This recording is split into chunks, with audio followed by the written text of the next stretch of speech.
Hello, everybody. Welcome to the Tim and Joe Show, the Monday night show. And we're simulcasting on Tim's Gothridge Manor channel in my analog man cave. And we have a special one tonight because we have Brillo Bulbsnit joining us and Mike, the plainly named Mike. Mike's my brother. Mike's my brother.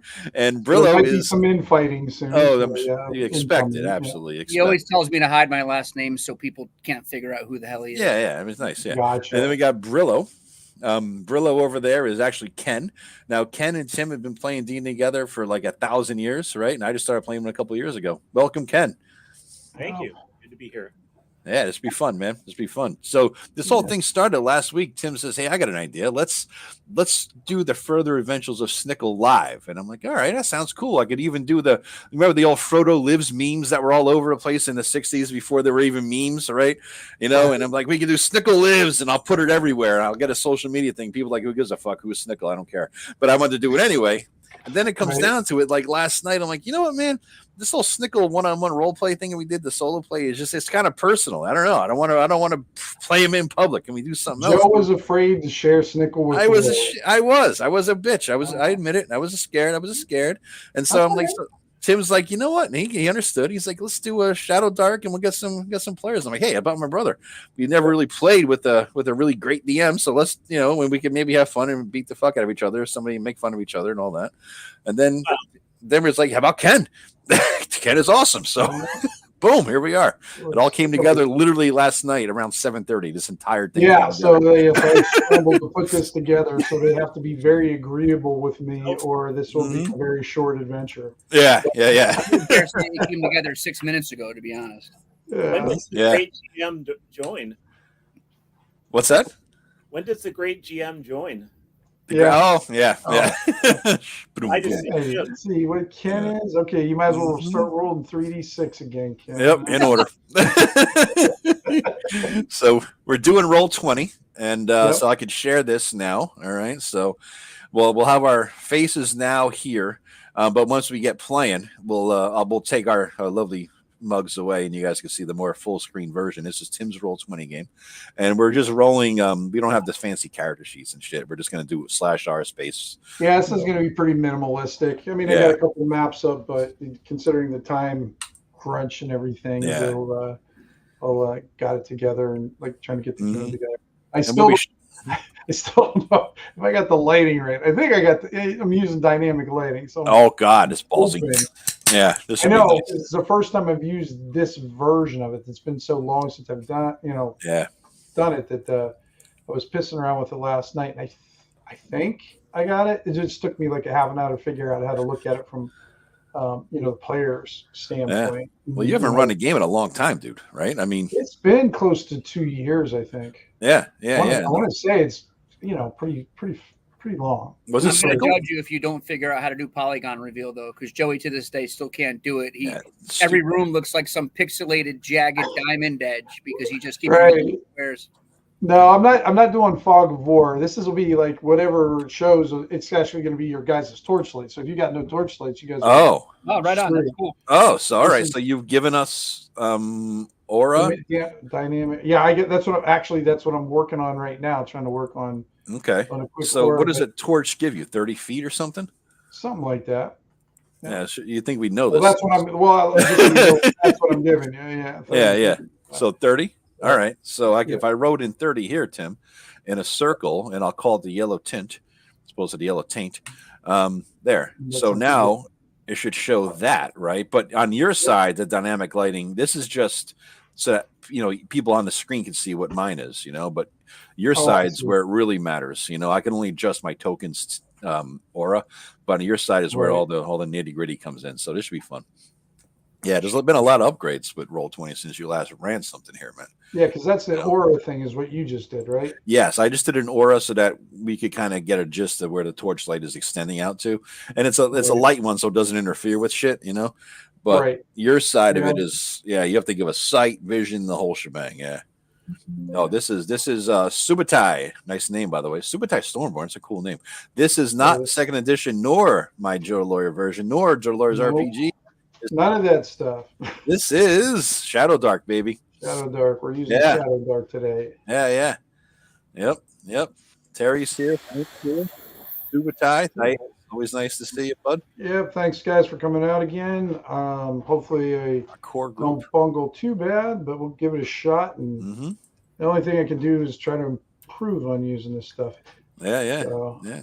All right. So I hope Subotai's eaten lately. Subotai's eaten. Yeah. All right. Did anyone get that Conan reference? Hope Subotai got it at least. No. His first line to Conan is, "I haven't eaten for days," and Conan says, "Well, who says you will?" Oh. Subotai. I didn't know that was there. All right, who we got in? We got Flint. We got Subotai. We got. As long as we're doing Conan references, I got to kind of change my background now to fit the reference. Well, there you go. Did you get the book that I sent the other day? Well, actually, he was one of the award 20 winners. feet. So he's telling us it's 20 feet, Tim, for torches. It's only 20 feet? Okay. Yeah. Well, Flint. Thanks, Flint. Appreciate it, man. Yeah. Got it. Yeah, please chime in if we misread something or that. So yeah, please help because we're all learning. Oh, great. Yeah, great. I'm glad. Yeah, it is a cool book. It's a good book. So all right, guys. Well, why don't we jump into it? Why don't you each introduce your characters so they know what they're looking at them. All right. Go ahead. Why don't you go first, Joe? All right. My guy is named Gum Gum. He is a goblin cleric. He is because we didn't do their standard Shadowdark, which god do you follow? And we're doing something in Tim's evil, horrible, never want to go there in dark or the day like Comor Forest. So I wanted it to be sort of a druidy kind of guy. So Tim says, oh, he's like an animist, we're spirits of the forest and stuff like that, right? So he is a animist of the Comor Forest, druid cleric kind of thing, worships the forest itself in a sense. His background is a scout. He has a 12 strength, a whopping 5 dex, making his AC with leather armor 9. All right, one less than it could have been without it. Right. My con is 14. My intelligence is 6, so he's a clumsy idiot. Wisdom of 14, charisma 12, 5 hit points, AC 9. He has a couple javelins and he has a warhammer. And let's see, my spells today. You get turn undead, and the other 2 I took are cure wounds and shield because of my shit AC. I have a couple javelins. I got some caltrops, backpack, flint and steel, torch, ration, spikes, and some rope.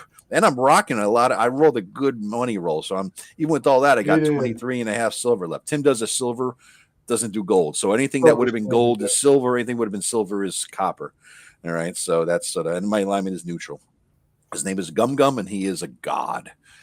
All right. What do you got? Go ahead, Mike. You're next. I rolled a ranger, which apparently doesn't exist in the core rules, but it was an add-on. I rolled initially like crap, and Tim gave me the option because I didn't get anything that was a 14. I rolled again. 10 strength, 15 dex, 13 con, 9 intelligence, 8 wisdom, 8 charisma. Did roll max hit points, so I got 9 with my con bonus. I got a good roll, I think, anyway.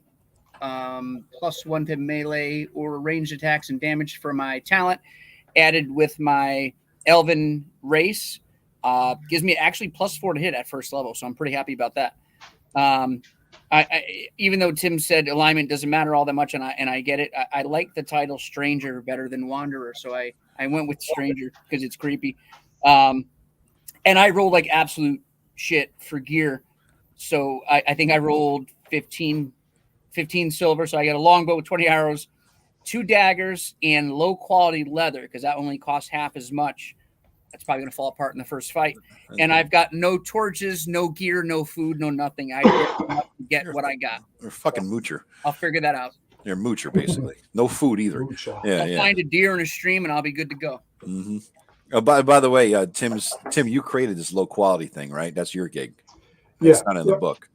Yeah, so what I do, guys, for at least for Shadowdark, I'll have it in any type of game I have. But if somebody can't afford something, they can always buy a low quality, half the price, but it's just increased chance of breaking, like on criticals, or even if because Mike's got a shitty armor. If somebody hits him with a critical, it might go to shit on that too. Yeah, so it just depends.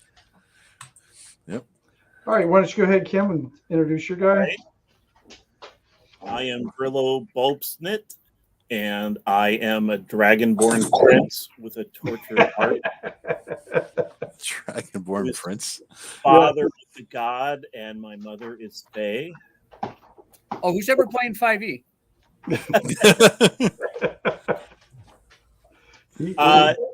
He is a goblin thief. Brillo features a strength of 8, a dexterity of 11.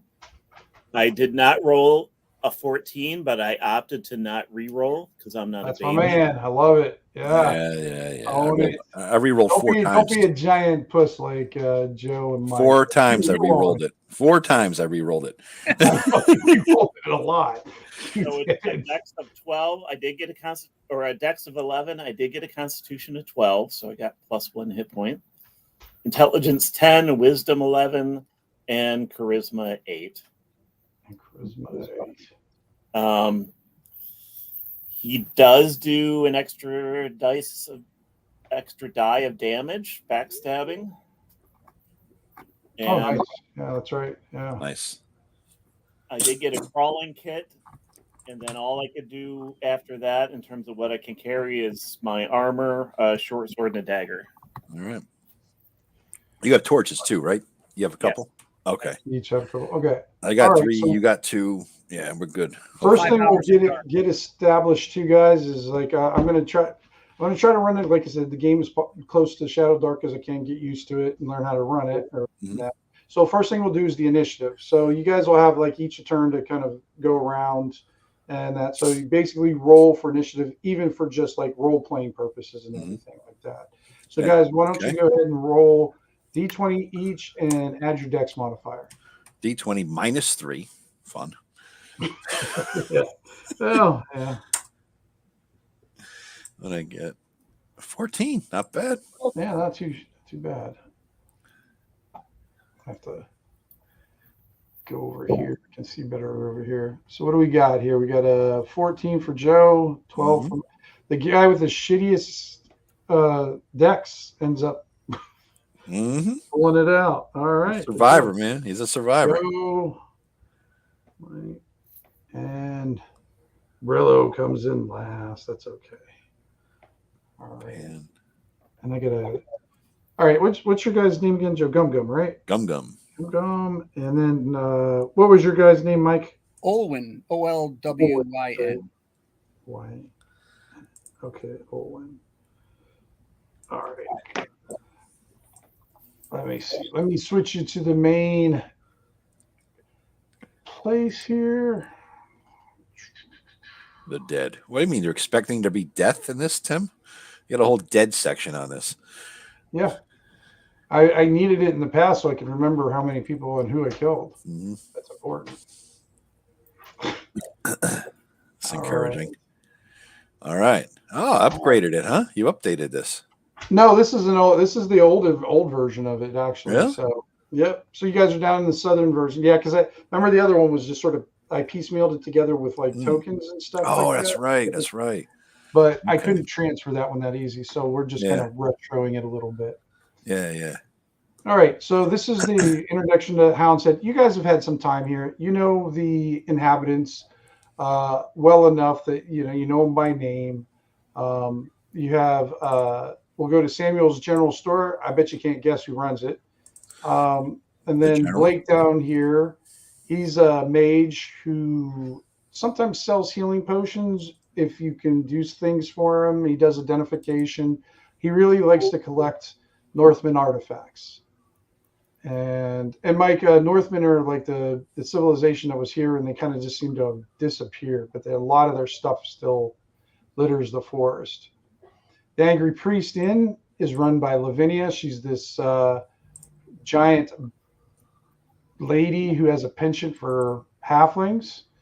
Ivar is actually the guy who runs the Hound's Head. He's like and the blacksmith up here. He buys a lot of scrap metal for people. His main business isn't repairing things. What he does is he gets scrap metal from the adventurers that come out of the Como Forest, and he smelts it down into iron ingots, and they don't buy the iron that from you.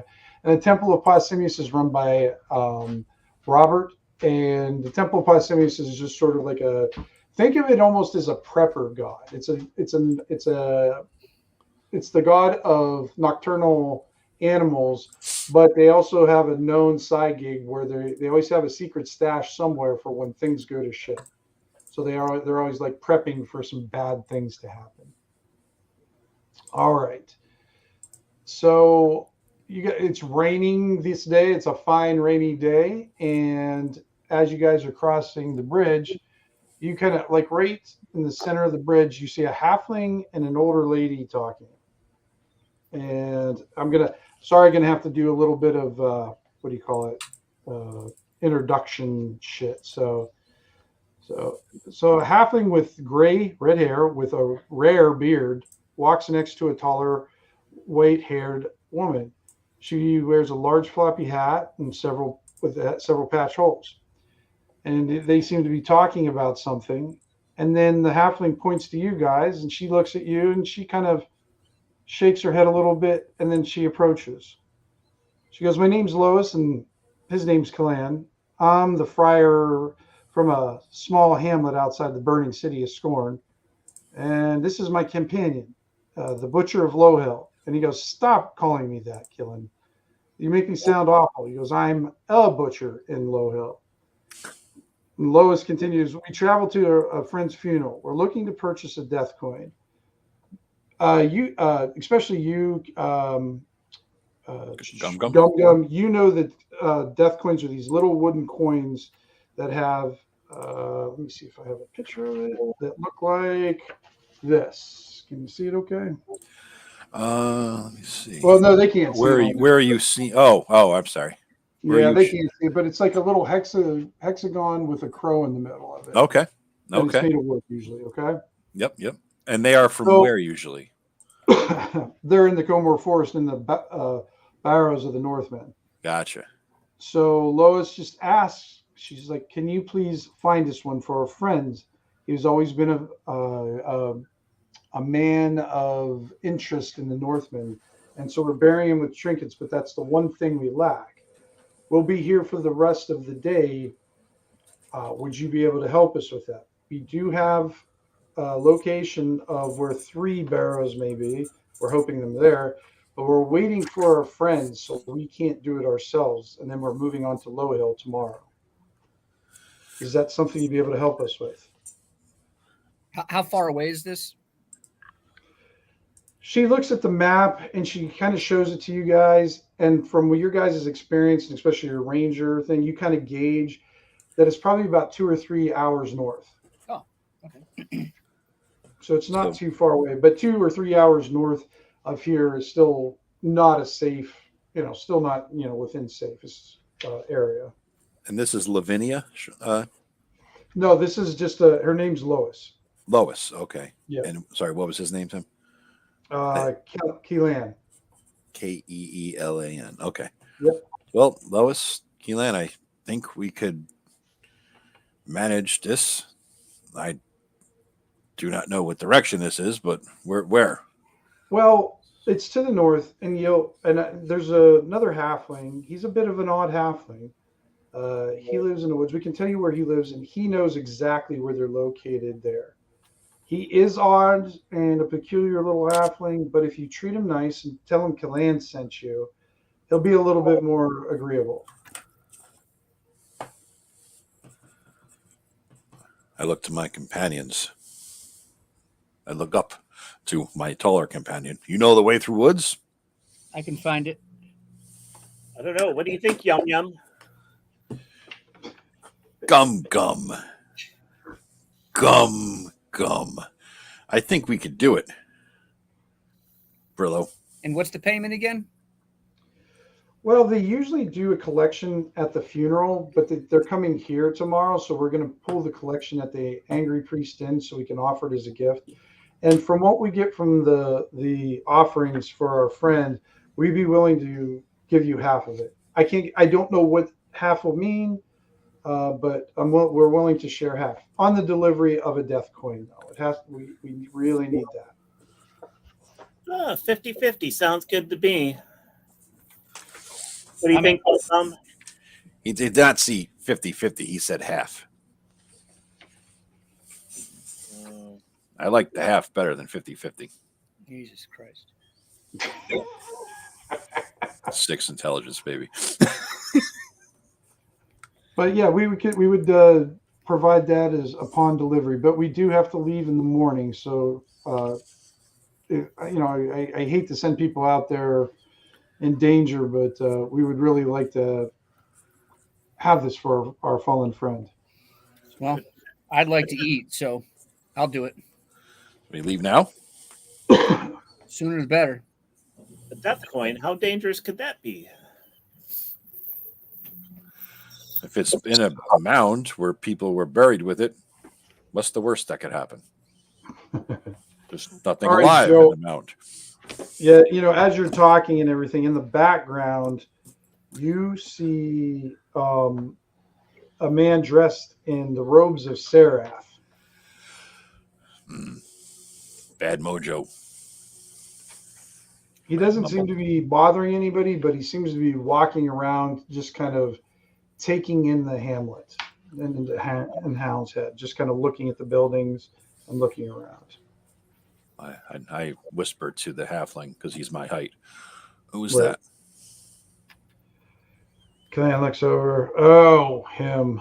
Oh, he's some acolyte to Serath, I suppose. He said he's here on business with Ivar. Who knows? Ivar does weird things here, and while Ivar's keeps his village going, sometimes his dealings with Serath kind of disturb me. So I can't answer Mike in the chat, but it's not Thundercat, it's Victor Wooden playing bass. I don't know what the hell that means. It's a deep reference that one person got, I think. I gotcha. Mike asked that. Okay, I see it now. Yeah. All right. So, would you guys be agreeable to helping us out with that? Yes. You do that. But I keep one eye on that priest of Sarath. Bad mojo over there. Whisper to Yeah, my you see, it companions. seems that he's just sort of pacing now out in front of Ivar's building there, kind of just going back and forth. Why you got a problem with that guy? Sarath priest, sir. Not good. Not good to a goblin, or not good in general? Not good to many. We goblins have a word. Prick. That he's a prick. All right. All right. So the you see the halfling open up a satchel that he has and everything. He goes, I can help you out with, a couple supplies ahead of time. You guys need any? I got a few torches I could. We could definitely use some torches. So he pulls out 2 torches and hands them to you. And, he goes, you guys look pretty well armed and everything, but I guess he pulls out. You see him pull out some rations, halfling rations, and that maybe this will help you with maybe a day's hunger. It's pretty good.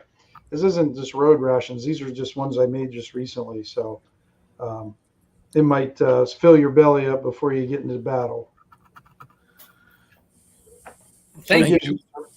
Gives you each a ration. Oh, it's the least I can do. Yeah. You looked a little. I heard your stomach, so yeah, I figured you're a little hungry. So I hold the ration up and I instantly move to a speed of 0. I cannot carry such things. I give it to the ranger, but thank you. I will let him hold it for me. I'm pretty weighed down too, so I'm sure the ranger will be more than glad to hold your rations. As long as you're cool with me stuffing it in my cargo's pants pocket, because I don't have a backpack. So, well, all right. I've eaten What things. These rations are very small, so it wouldn't even take up a slot. They're not like a road, like a regular traveling ration. So that's not an issue. Well, you know what? There's no utility in holding on to it. I'm just going to eat it and get the benefits for it. All right. One less thing to carry. Yeah, absolutely. A lot of people coming and going like they're going on some sort of adventure or something. But they're wearing pots and pans. Yeah, we do have our share of those. Yeah. Speaking of other people maybe going on adventures, the last time I was in the Angry Priest Inn, there was a whole wall of people who were willing to go on adventures for a fee. Yeah, they're still there, but there's quite a few less than there were before. We goblins have a word for this: red shirt. I was wondering if there was any red shirts in the Angry Priest Inn. I haven't been there yet today. We were at our camp outside of town. Well, I will maybe head over there. I have a little coin to spend, very little, looking suspiciously at my gnomish companion, knowing what he does for a living. Very little, very few. And it might be worth checking it out. Who's the gnome? I was going to say, who's the gnome? Oh, goblin. I'm sorry. I'm used to saying gnome. Jesus. I'm used to saying gnome to bust mass balls all the time. Yeah. Right. Yeah. Goblin companion. My fellow goblin companion. Yeah, watch your mouth. I don't want to insult you by calling you a gnome. I know that is the worst insult among our folk. I apologize. I had gnome on the brain. Well, we're heading over there now, so we could go over there with you. We've got we're kind of waiting for our friends over there, so we might as well go along with those. And like as your guys are going over there, you might want to watch out for the hag moss too. They've been pretty bad this season, it seems like.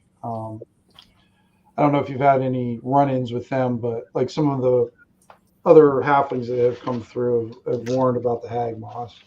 Hag moth. What are such things?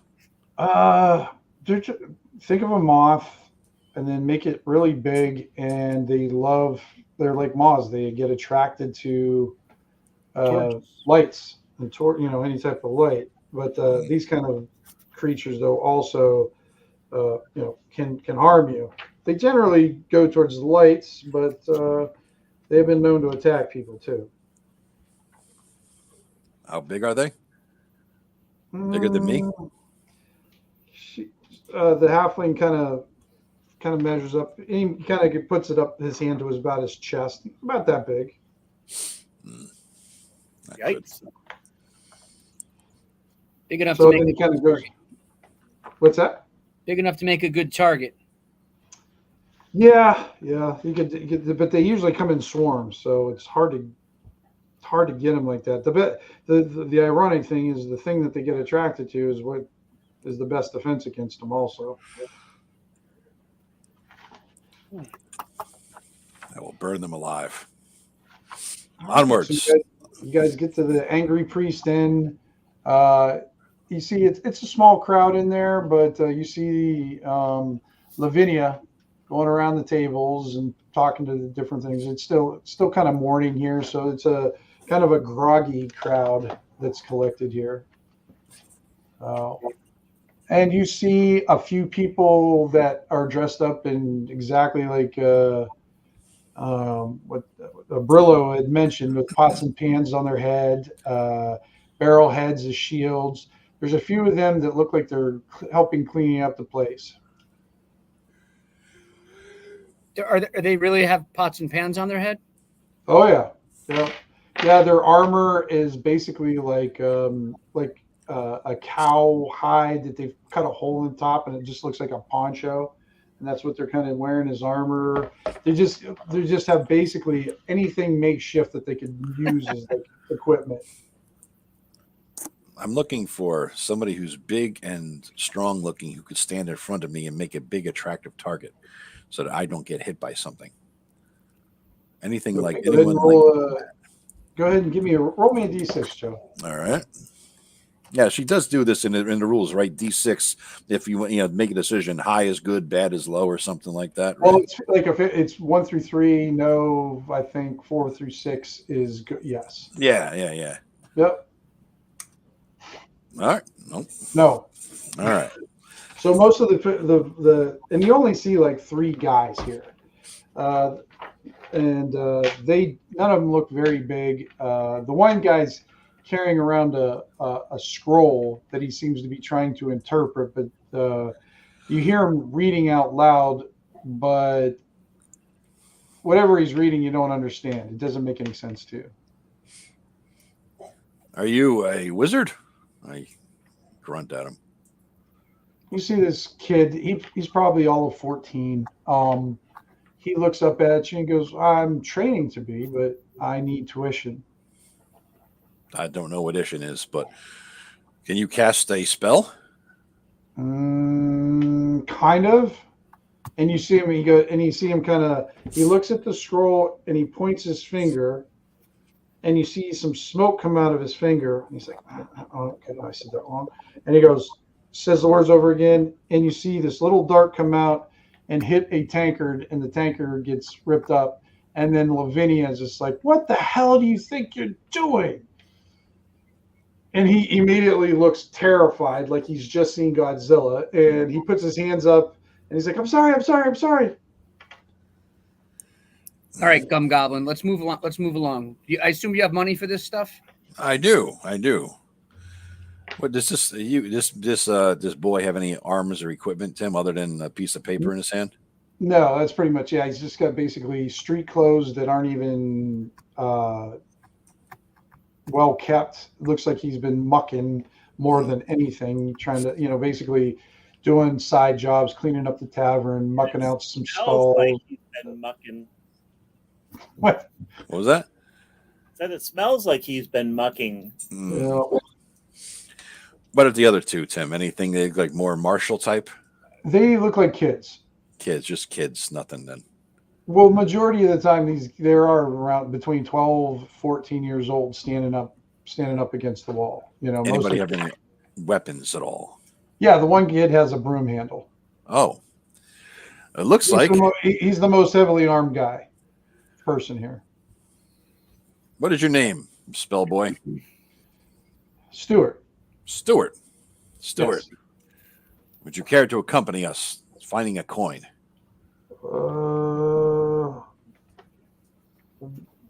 Okay, what would I have to do?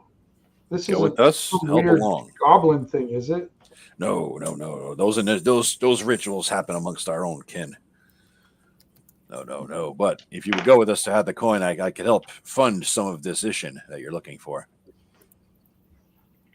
Give me a reaction roll, Joe. Use your charisma. Let's see. It's 2d6. All right. Plus charisma modifier. That's +1. So 2d6 +1. Yep. Look at me, the suave goblin, baby. You are the suavo man. Now with that roll, I'm not. Yeah, just because I don't think so. That's not for me. I've got to go.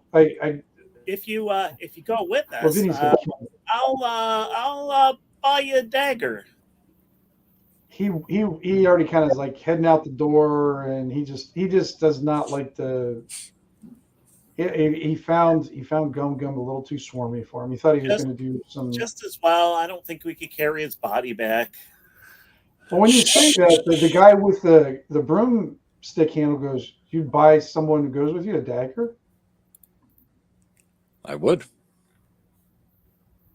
He kind of brushes his carpet, basically his little piece of leather off, and he's got wielding his broom handle, and he's like, well, I'd be willing to do that. Think you could hold a torch? Yeah, I did that one other time for a group. They explored some burrows, and I helped them with holding up the torches. I did a pretty good job of it. I didn't drop it once. They did not even give you a dagger. Well, they basically dropped me back off here, and then when I asked for payment, they said no. So, we goblins have a phrase for that. We call them cheap ass bitches. I've heard that before. Huh. That's what my mom used to call my dad all the time. Was he a goblin? No, surprisingly. Was she a goblin? My mom or my dad called her a goblin. Oh well. There we go.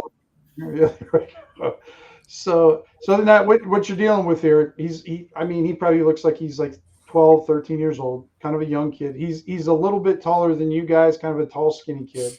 Mm-hmm. Got a broom handle, like I said. He's got a little bit of leather armor, kind of like those beanstalk legs. He's like 2/3 legs and 1/3, torso. Well, even a short, skinny kid is taller than us. Mm-hmm. A little taller than you guys, but he seems willing to go with you.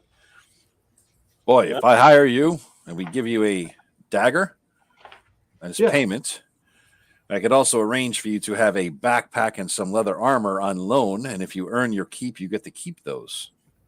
Does that sound good?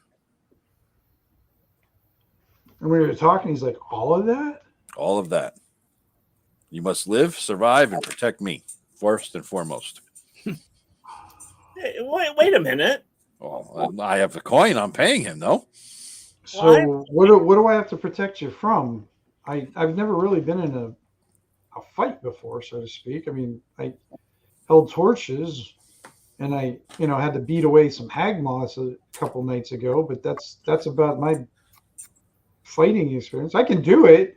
I just don't know if we're fighting something. I just don't know what we're fighting. Okay, well, that sounds good. But I've never fought a hag moth. You are a better warrior than I am, son. Okay, all right. Then You're really I'll do gonna it. bring this kid in? Yes.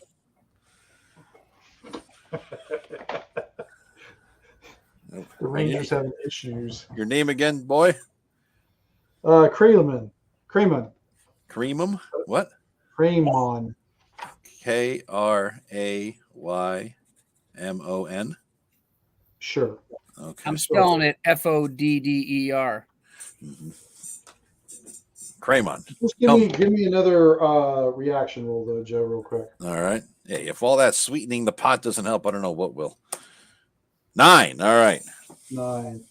Okay. All right. So I'm going to get him a backpack for 2. I'm going to give him one of my torches. I might buy another couple torches for him. Yeah, I'll buy him a couple torches. I'll give him a backpack and leather armor, Tim. I'll deduct that from the cost. All right, and they don't have any leather armor that fits him. He's too small. Oh, all right. Well, I lied about the leather armor, son. Apparently, there's none that fits. Well, I'll tell you what. Roll me a d6. All right. See if they have it over at Samuel's. Hey, not bad. They do have it. So what they did is that one of the goblin armor or whatever is just a little bit bigger than normal, so it'll fit him. Okay. Okay. All right. So backpack 2, leather. I will give him 2 torches and some food. 3 rations. All right. Cool. All right. So, and where would I get a dagger for him? Over at he says, well, Samuel carries some of the used. There's a lot of used equipment over there. Be right back. That you can get. He has lots of daggers. They're kind of in a barrel, so you can pick out whichever one you want.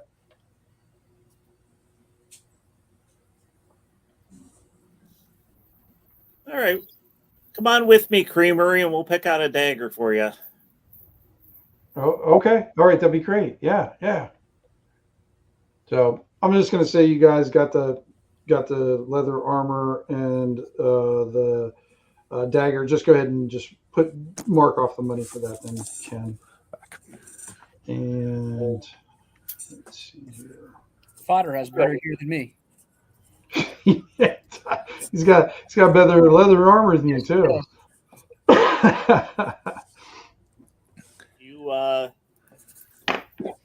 you want some leather armor?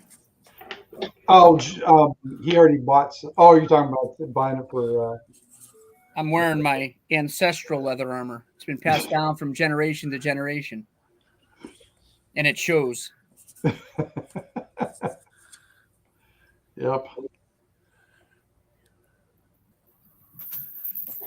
All right. So I am going to drop 14.5. All right. 14.5 silver on this kid. Jesus Christ. Just because it's more than you rolled initially for your own character. His henchman's got more loot than me. All right, he gets his leather armor on, and he gets his stuff, and he actually looks like a tiny little warrior. The little skinny tiny warrior. He's like grinning and just feels very happy with what he has. What do you need, Mr. Ranger? No, I'm good. I'll find my own way. Thank you. Well, that's going to make you pay me back. Well, I can't make you, but So this all took another hour. So now it's 11 a.m. All right.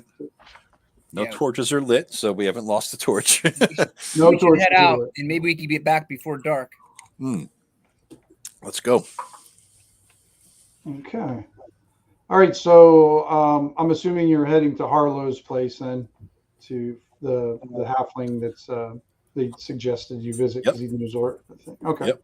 Yeah, the guy's house. So the road, the path there's fairly safe and everything, and he's got a little farmhouse off the side of the roadway or the pathway. And when you get to it, it looks like it's kind of in rough shape. Some of the sections are crumbling. A matching 3-foot high stone fence surrounds his home.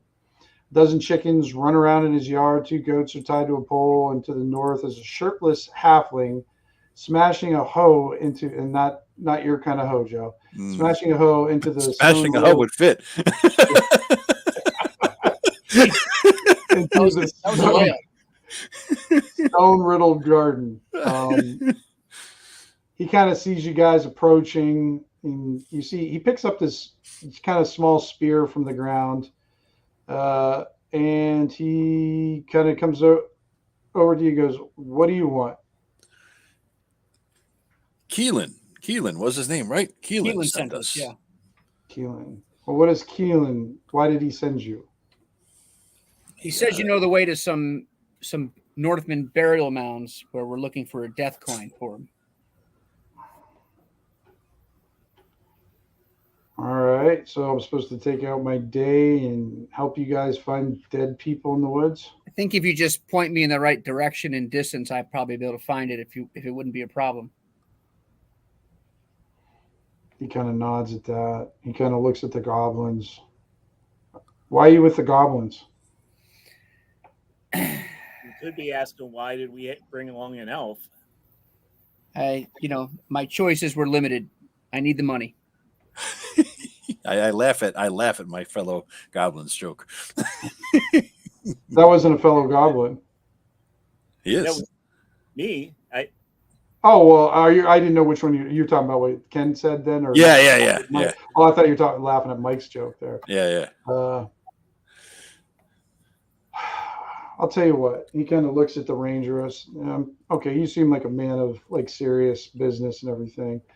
He kind of points to the north. He goes, "We're going to have to go through this area here. It's pretty dark down there." And you see him kind of go over to this lantern that you guys didn't see behind the fence. And he grabs a hold of it. He mumbles something and he winces. And then the light turns on inside the lantern. He goes, "All right, follow me."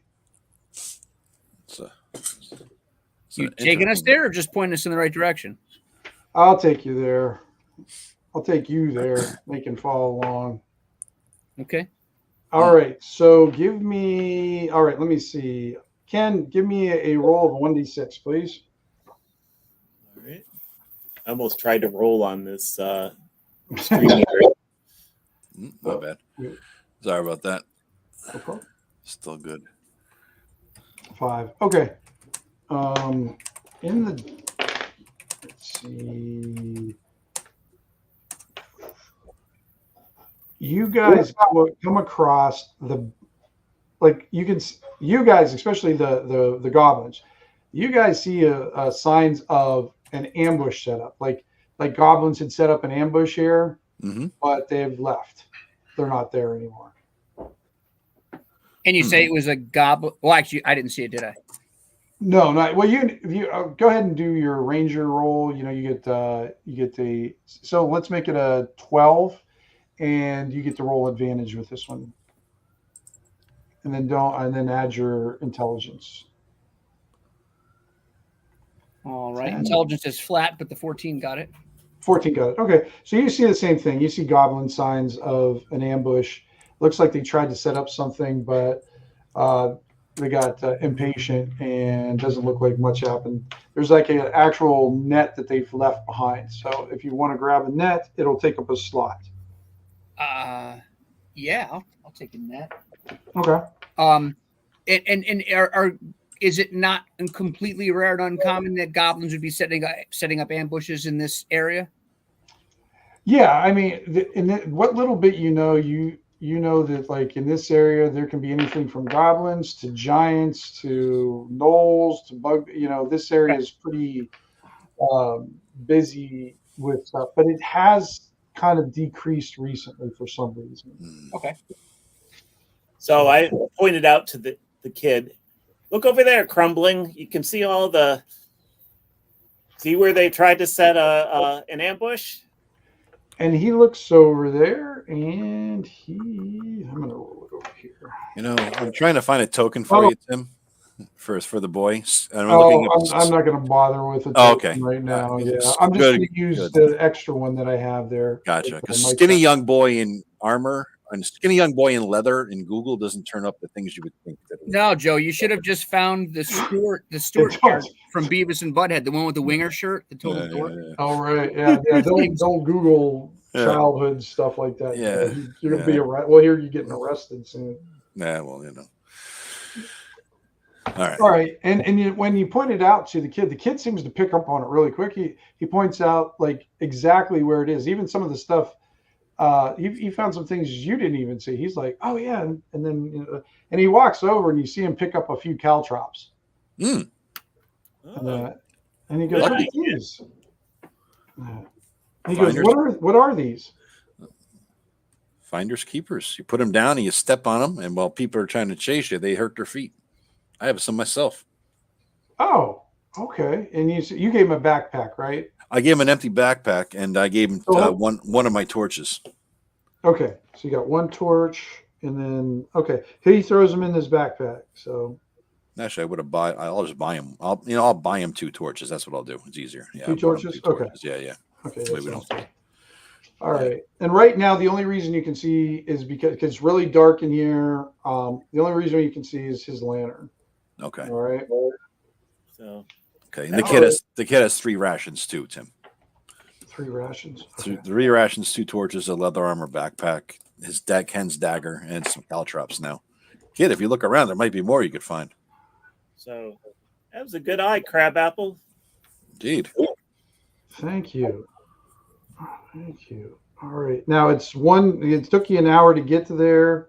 So now it's 12 p.m. and then the travel time, it's taken another hour and everything. So just so you know, this is, gonna, as Ken knows what I do. So he arrives at the burrows and you see these, he doesn't get to approach them. He kind of points at 3 kind of shadowy stone piles in the distance. He's like, that's where you want to go. Thank you for leading us here. I would pay you, but I don't have the money. No, that's fine. I needed a small break. And if you can maybe on the way back, if you feel like dropping off a finder's fee for you, then please do. All right. So let's check here. Just so you know, Tim, in my right hand is my bow held loosely with an arrow, and the net is held loosely in the left hand, just in case I find a use for it before a combat. Understood. Okay, who's going to light up their torch? Well, I think the boy light you one, and that way we're ready to go, just in case. I'll get my warhammer. The boy has his torch, The boy that has his torch. Yeah, put the boy in the middle of us. Well, he said. I'm going to go to a different page here. You just tell me which barrow do you want to hit? Do you want to hit the first, second, or third one? Oh, that one right there. Okay. All right. So hit the one in the middle, like the great Paulie said. In the middle. Okay. Hit the one in the middle. Yeah. So our boy Krabby, he didn't he say he's been to some of these? He has. What have you seen these? I haven't been to this one. No.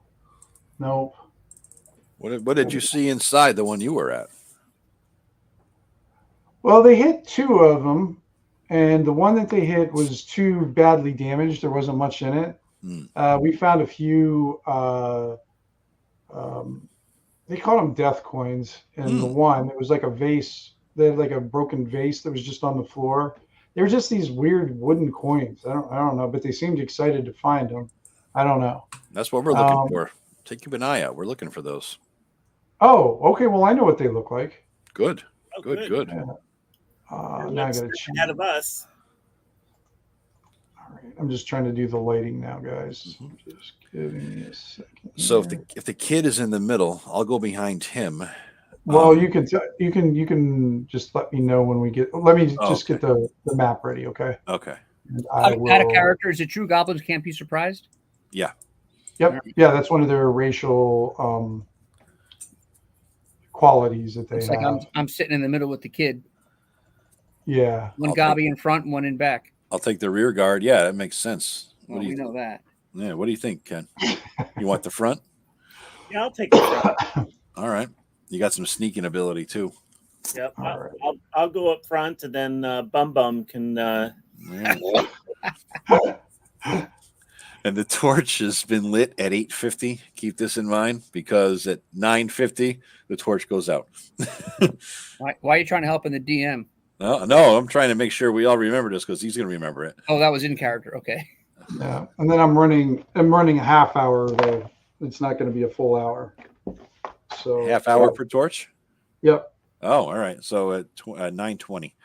These torches are defective. Yeah. So low They're quality. Hugo's torches. Yeah, Hugo's torches. Was Hugo's goes from in between campaigns? Because I got one of them in my campaign too. Tim invented them. Oh, for real? Yeah, like 10, 15 years ago, he invented Hugo, and I've been stealing them ever since. It's been since like the 90s. I made really? them. Yeah. He's been okay. Now I'm going to switch map, and then hopefully you guys can see okay. Switch maps, and it's the second one. All right. I guess I have to drag the token thing over there too. Yeah, copy paste the tokens. No. I'm talking about the players. Banner thing. So, all right. Doesn't look like you can see. No, I'm zoomed all the way out, and I got nothing. Okay. So dynamic lighting isn't on. Can anybody see anything right now? Yeah. I can see. We're in a hallway. All right, I got nothing on my end. Okay. Joe, zoom out. Joe, zoom out. You're zoomed in too far. No, I'm all the way out, literally. Yeah, he is all the way out. Yeah. Yeah, we're actually outside. I think this is the outer. Yeah, you're outside the barrow there. So, let me see here. Oh, your gum vision. Oh, it keeps switching off for some reason. On. Oh, all right. There we go. There you go. Okay, perfect. All right, so you guys are on the outer edge of the barrow, and that's basically what you see. The whole place is covered with trees, and you just have a real stench of old wood and dirt, and like this is like a real old part of the forest and everything. And the way this mound is built is basically, you can tell it's just a combination of like head-sized boulders and just kind of packed with other smaller stones and dirt that have just been compressed throughout the years. So it's almost like a solid structure. It smells like a goblin grandma. Tim, neither my tokens name or hit points or anything carried over. And do you want to give us all control of the NPC? Yep, I'll do that now. So you guys don't have any of your things. Oh, it's weird. I copied them over there too. Yeah. Yeah, I can get All right, I'll get in the back. We'll get the kid in the. Well, we don't know what's front and back because we don't know which way we're heading right now. Oh, that's true. We're heading south or north, Tim? Well, we're on the east. I'm sorry. You see the outline of it right here. Yeah, we're on the east side of the barrow. All right. Yep. So Brillo's in front. I'll take the back. There we go. That works. So let's head south-ish. It looks like southeast. Yeah. Okay, Glade is with you guys now. You should be able to. So I'm not going to worry his name about is Kramer, right? Or no, Kramer. Well, you can call it whatever you want. Yeah. Okay. Probably or. There you go. And I still don't see my stuff, Tim. Yeah. But we could all move Kramer, right? Because everybody else can move the guy. Yep, everybody should be able to move All right, Kramer. cool. Let me see. So for yours, you know what, Joe? I have everything C, so I don't know why you can't see yourself. Maybe I'll refresh. Maybe it's some Newman. Let me refresh this. Yeah, give it a shot there. See if that does it. Newman, yeah. Every once in a while, you know. Yeah. Boom! There it is.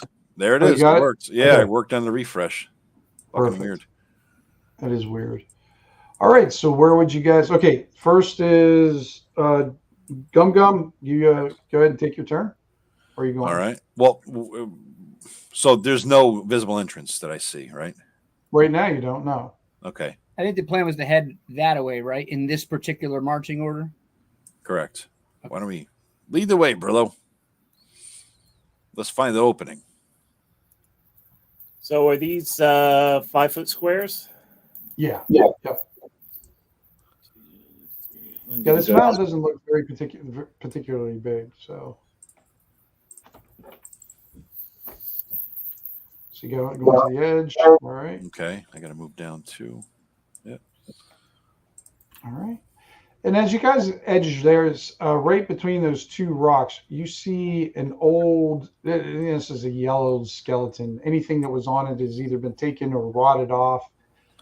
It's just kind of become part of the barrow there. It's just kind of, right where that big rock is. Yep.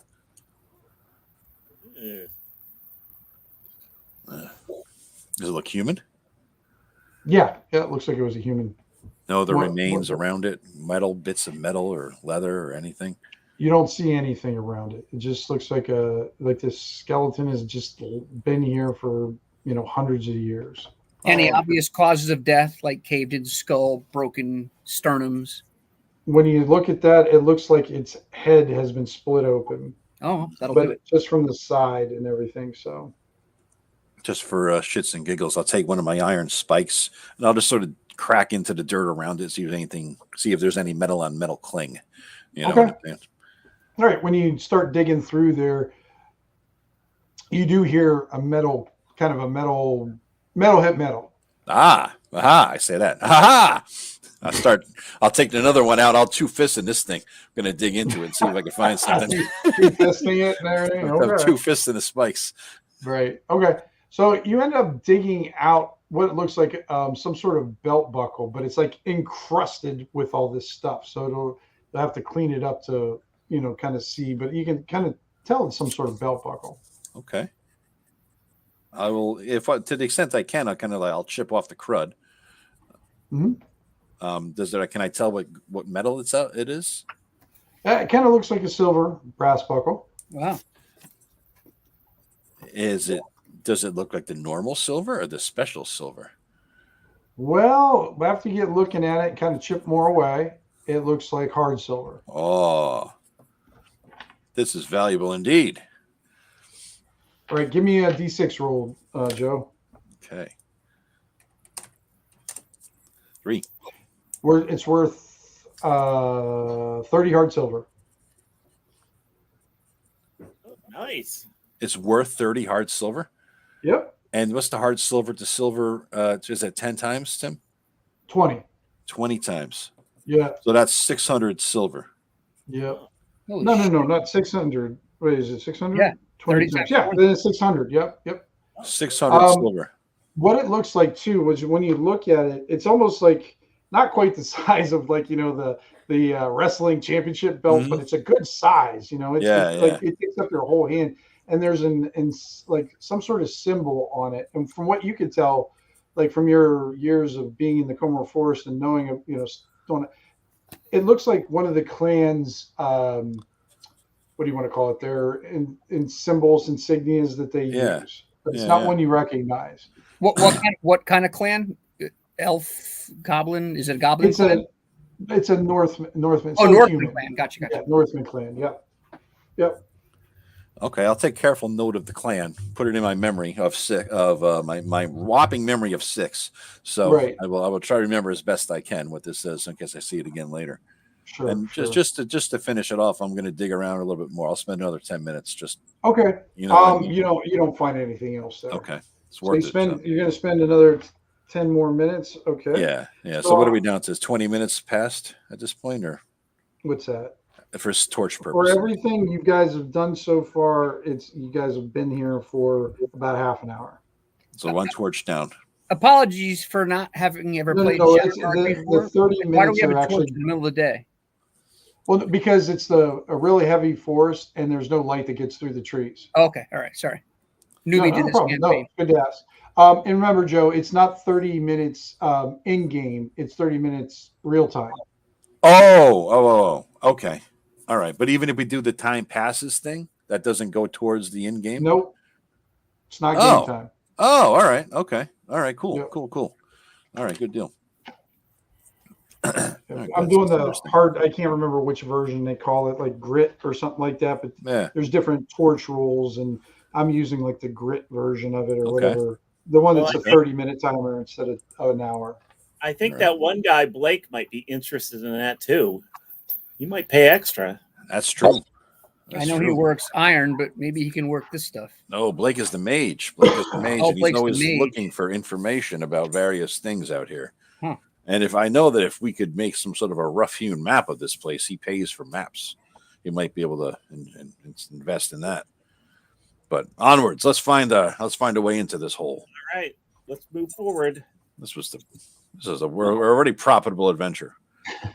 Yeah, we should just go home. I mean, I can eat now. All right, you guys don't see anything. You guys are kind of moving slowly. Roll me a d6, Ken.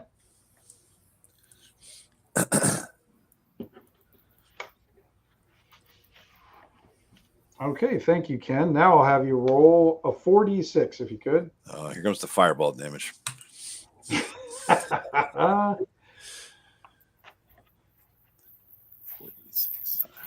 I say to Kramer, boy, if we get out of here, you get to keep that armor and stuff. All right, you hear some strange barking coming from the western part there. This better not be the warg. The western part of the barrow, or the like off to the west, like to the west. You know, it doesn't sound very close, but it sounds like it's coming your way, like it's headed towards you. Tell me what languages each one of you guys speak.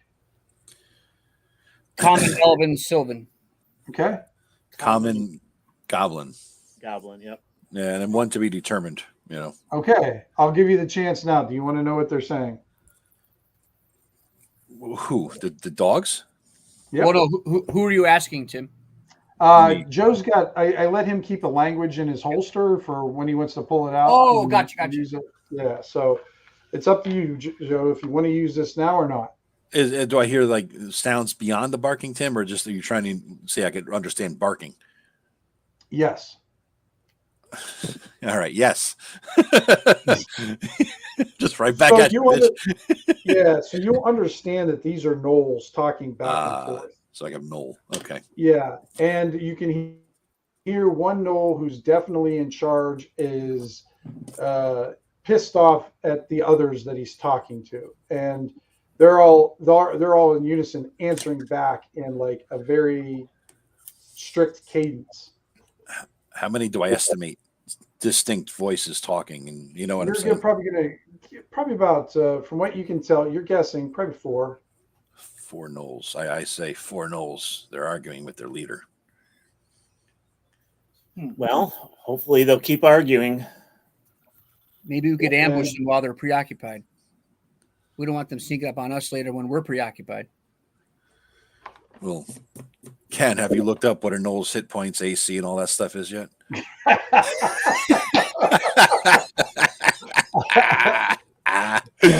Ken did that in Rob's game, and Rob was so fucking outraged. He's like, 50 XP penalty. Oh, did he really? That's where that 50 XP penalty funny. came from. 50 XP, that's our inside joke now. There you go. 50 XP. 50 XP penalty. So fucking funny. It was awesome. Yeah. That's fantastic. Rob's All right, almost so what do you spittery. guys want to do? You hear them coming closer towards you. Like, we should set up an ambush point because if they're on their way, then it's either us or them. Without the torches, we can't see, but they can see. So we do need a torch. Exactly. So, where they're at, eventually they're going to see your torch. Yeah, maybe we should leave the torch somewhere and then go to the side of it. And then when they go to the torch, we shoot the shit out of them. Yeah. And have one ready to be lit. How big is the net, Tim? It's like enough to trap like a human, one human-sized person. Are gnolls larger than human size? They're a little bit bigger than they're like 7 foot tall. It would still hinder them. Yeah, Probably wouldn't take them down or anything like that. Okay. But it could still possibly, unless you got a real clumsy. Right. No, I mean just think of them as like the old Gilligan's Island nets. I don't know exactly what you're talking about. Yeah. All right. Well, they're coming from. Did you say the south or the west? You said the west. From right? the west. Yeah. So I'm going to come back up here. Back to where we were. Is this a hill? That's what I'm wondering. Could we climb that hill, Tim? Is this like a it's mound? about 8 feet tall. I say we get on top and have the advantage of height and on lay the on. other side, though, we got to get over here and then climb. Agreed. Up from that. Agreed. Let's go. I hate that they don't keep where you've been revealed. Well, no, that's part of the trick of this stuff. Yeah. Okay. No, like grayed out, like darker, but like just so you know, like what it looked like when you're there. You know what I mean? I know, but that's the fun of this part. Part of the charm of having a torch. Yeah. So why don't we try to scale it here? So you're taking the torch with you then? Well, yeah, we should. Shit. We kind of need to. We should leave the torch back there and then climb up in the dark and scramble up, and that way we can at least see them. Yeah, that makes sense. That makes sense. So yeah, put the torches back there. So Kramer, we're all in the dark, and we're kind of all right. We're kind of here. I guess we're kind of. I don't know what I did there. We're kind of here, looking down, right, or something. All right. Or like I think I have to put an object there and then put light on it. Yes, yeah. You could actually have. There's like torch objects, Tim. You could do a quick search in the. I did do one of those. I got torch objects. Let me see. Now I've got like 9 of them. Oh. Let's see. I think I got it figured out though. Maybe. No guarantees. All right. General C. I can. And let's see above. I don't know if you guys can see this or not. I'll see if you guys can. That's 20 feet. Is that your pink pinger? Are you looking at Joe's pink finger? Yeah, I'm trying to drag a torch. I don't have the ability to drag a torch. I was trying to help you out there. I can't do it. Yeah, well, it's all right. I'm just trying. Where would I find that at, Joe? Go to the second button, the one with the little paintbrush and palette. Type in torch as a search term. Hit enter, and then you grab any of the ones from the web. It says, and you could just drag an object over there. Okay, I'll do that. I probably have a torch in my. All right. So what are we doing? We're getting on top of this thing? Yeah, throw the torch down for the gnolls to walk up on, so they can be visible to us to rain arrows and death on them. Yeah. Right. And they're hard to get us because we're 7 feet above the ground. So. Who's got the arrows? I do. And I have 2 javelins. I have a dagger. Did you figure out, Tim? If you look on my screen, Tim, I don't know if you look in StreamYards, you'll see what. Yeah, I got a torch thing over here. I'm just trying to actually light it. Gotcha. So I'm trying to light the torch. All right. Dynamic lighting. You know what? While you're figuring out lighting, I'm going to pull a Joey. Hit the head real quick. Oh yeah, please do. All right, I think I figured it out. So I think when you guys climb up, I'm going to hide in some shadows off. Okay. That makes sense. On the other side of wherever the torch ends up. All right.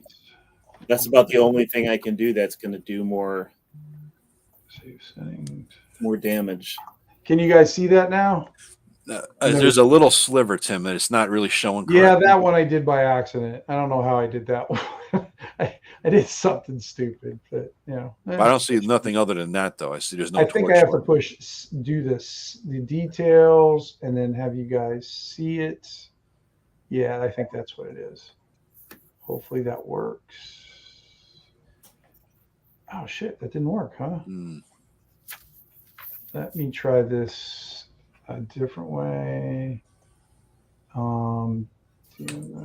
Dynamic lighting. Let's see.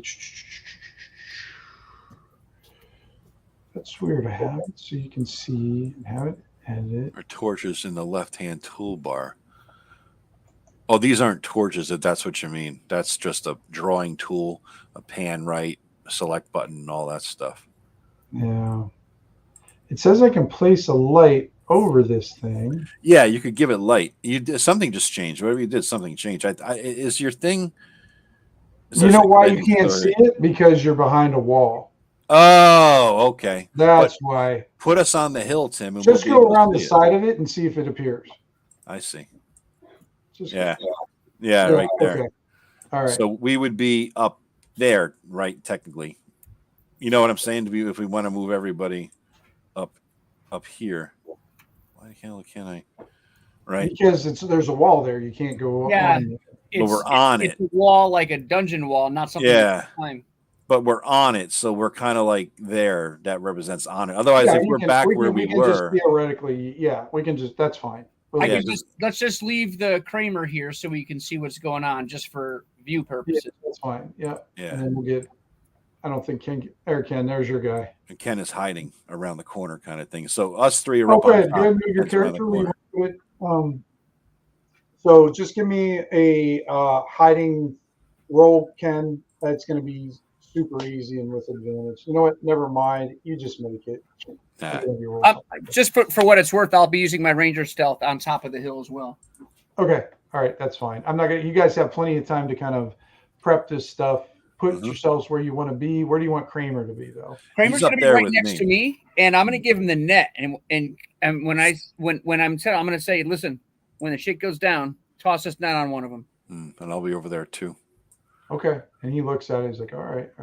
Okay. As you guys hear, well, Joe, you hear that then they've seen it now.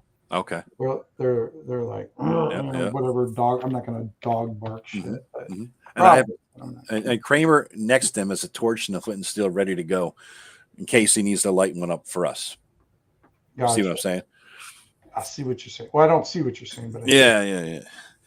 All right.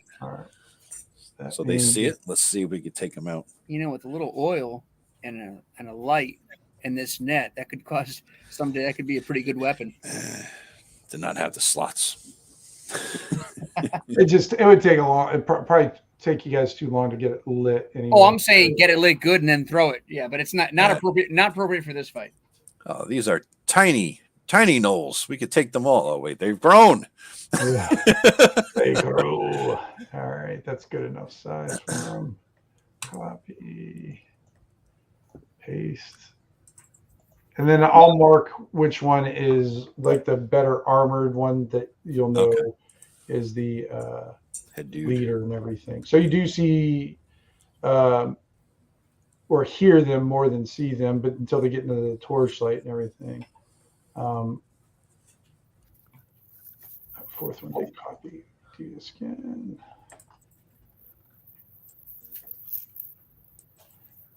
All right, Joe, what you do here, though, is as they're approaching, these four are coming up, but you hear the leader yell at somebody else to tell them to go around to the north. I'll nod and let them go. So you see these three. Well, you got to remember, Joe, you're the only one who can understand them. Understand them, yeah. So four have approached. The leader is not within sight. No. I'm marking them right now. Oh, okay. I'm just getting them all laid out. Just okay. Get my. I'll put he's got the red dot on him. Gotcha. All right. So the leader has the red dot, and he yells one of these three to go to the north. You hear him yell, yeah. Want them to go to the north, but you don't see any of these guys go to the north. Okay. For those who are near me, if they could see my hand, I'm going to raise 5 fingers. I don't know. Well, you guys are going to be kind of in the dark watching him. Because if you guys are going to be on top of it, he's not going to be. Nobody's going to know that they're coming down that way. If you're going to do jet, you'll have to talk to them. We're all close enough. I could whisper. No. Yeah. Shouldn't have too much problems with that. All right. So I'm gonna whisper. Are you gonna do it to Kramer or to Olin? I'm gonna tell Kramer to whisper to Olin. Pass it down. There's 5, and 1 is going to the north. Wait a minute before we attack. Okay. And then you hear Kramer tells you, Olin, that there's another one coming from the north, I guess. Son of a bitch.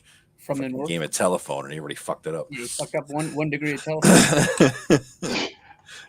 All right. Well, I can't see anything to the north, so I'm just going to wait till it comes into our. Okay, so they're about that distance, and you see the knoll motion this one to this one. Which and you one? see him walking towards the torch. Okay. Okay, you guys, what are you guys gonna do? I say I'm gonna chuck a javelin at. Yeah, it's go time. Let's roll. Yeah, at the one is grabbing the torch. I'm gonna chuck a javelin at him. All right, initiative time then. All right, everybody roll their We did. combat initiative. We already did. It's the same thing, Tim. Remember? No, What? it's a different one for combat. Are you sure? I'm almost positive. I was just looking that up. I thought it was a different one for combat. Yeah. I'm not trying to bust balls. I'm just trying. No. It's a good. But for some reason I thought it was. What are you saying, Joe? The same initiative stays throughout the whole game? For after surprise. So it is a new initiative. You're right. Everyone does it again. So there's regular initiative, then combat initiative. The regular initiative is the normal thing for everything. Okay. All right. D20 plus a -3. I am a whopping 1. You got a bunch of One. stuff. Okay. Are you going to bring that counter up, Tim, or just do it on paper? Let's see. How do I bring that one up? It's on the left-hand It's on the side. It's on- not. It's turn order. I think it's called. There it is. Yeah. Oh, there it is. Oh, thank you. You got to add So us. how do Though. You got to right click So- on our tokens and add each of them. Yeah. Oh, okay. Right click. You could just add one knoll, and that should be it for everybody if they're Right. going at the same time. Gotcha. All right. How do I add you to? Oh, add turn. I see. There you go. Tim, what kind of armor are the Spanks wearing versus the leader? What it looks like is just like the regular gnolls are wearing kind of like an assortment of leather, but it looks like a thicker leather than like normal kind of thing. And the main guy, he's wearing leather armor, but it's got metal pieces kind of sewn into it. Gotcha. So Like a patchwork. Add here, and then let me see. Who am I missing? I'm missing The knolls. Oh, and well, I got to do Brillo here. Brillo's away. Yeah. Okay, and add turn there. Okay, so go ahead and add your guys' number, or your numbers in there. Yep, I'm good. Please and thank you.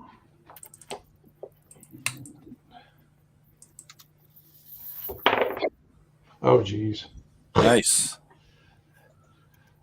I'm up to no good again. I rolled my first one of the night already. Nice. Tim, are you gonna roll for Stewart or Kramer. Kramer? Kramer. Yeah. He's just got a streak. He's got an 11. Oh.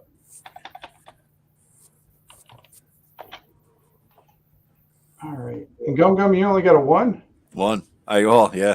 I had 20 -3, rolled a 4. But yeah. All right. So Owen, you go first. All right, I'm gonna pop a cap at his ass, and the leader, maybe it'll affect their morale. Into the leader, you said? Yeah. Okay. I'm gonna pop up and then immediately just one attack around, right? So I'm gonna pop up, shoot him, make sure I see the results, and then pop right back down. Okay. Oh, fumble! Oh God. Fumble. Okay, roll me a d6.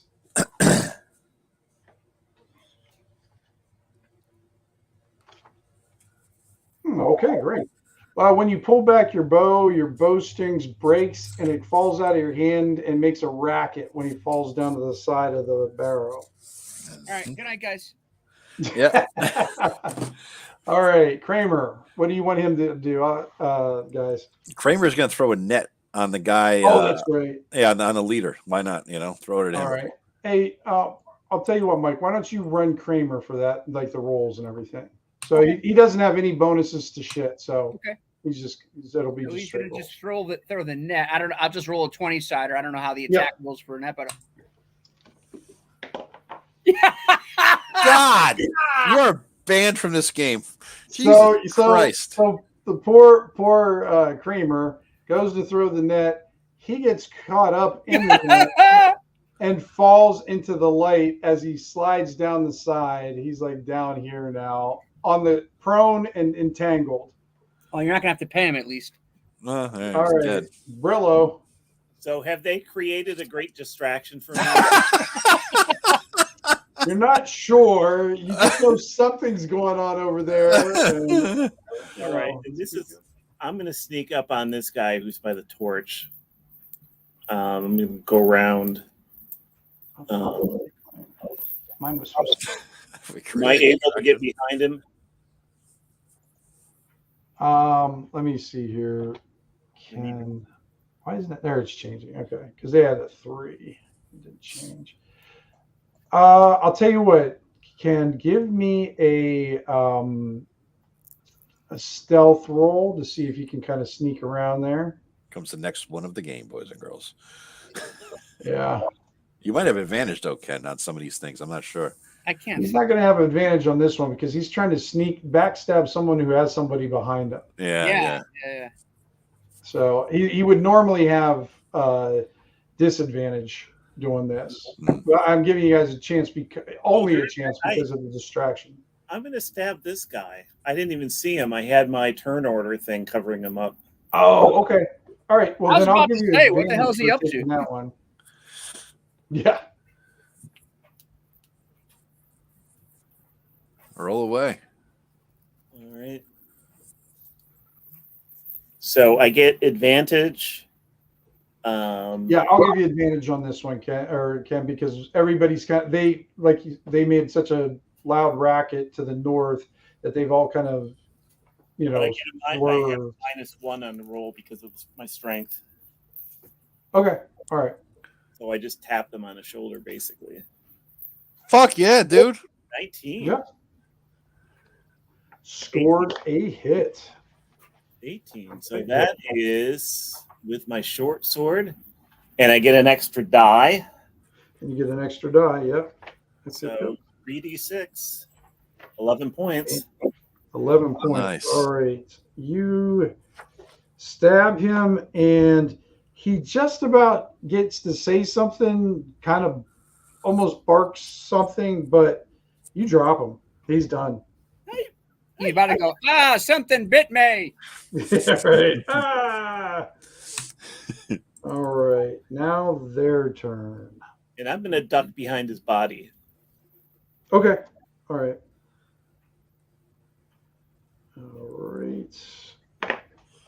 All right. So these two are going up because they don't see you. So you see them kind of swarming Creamer.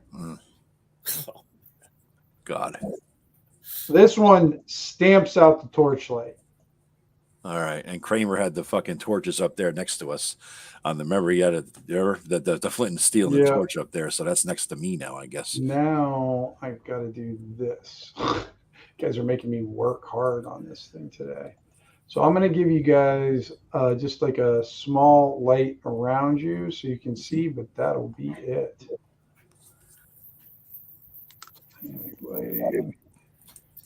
I'm going to light as my next action, and I'm not next to him. I'm going to light a torch.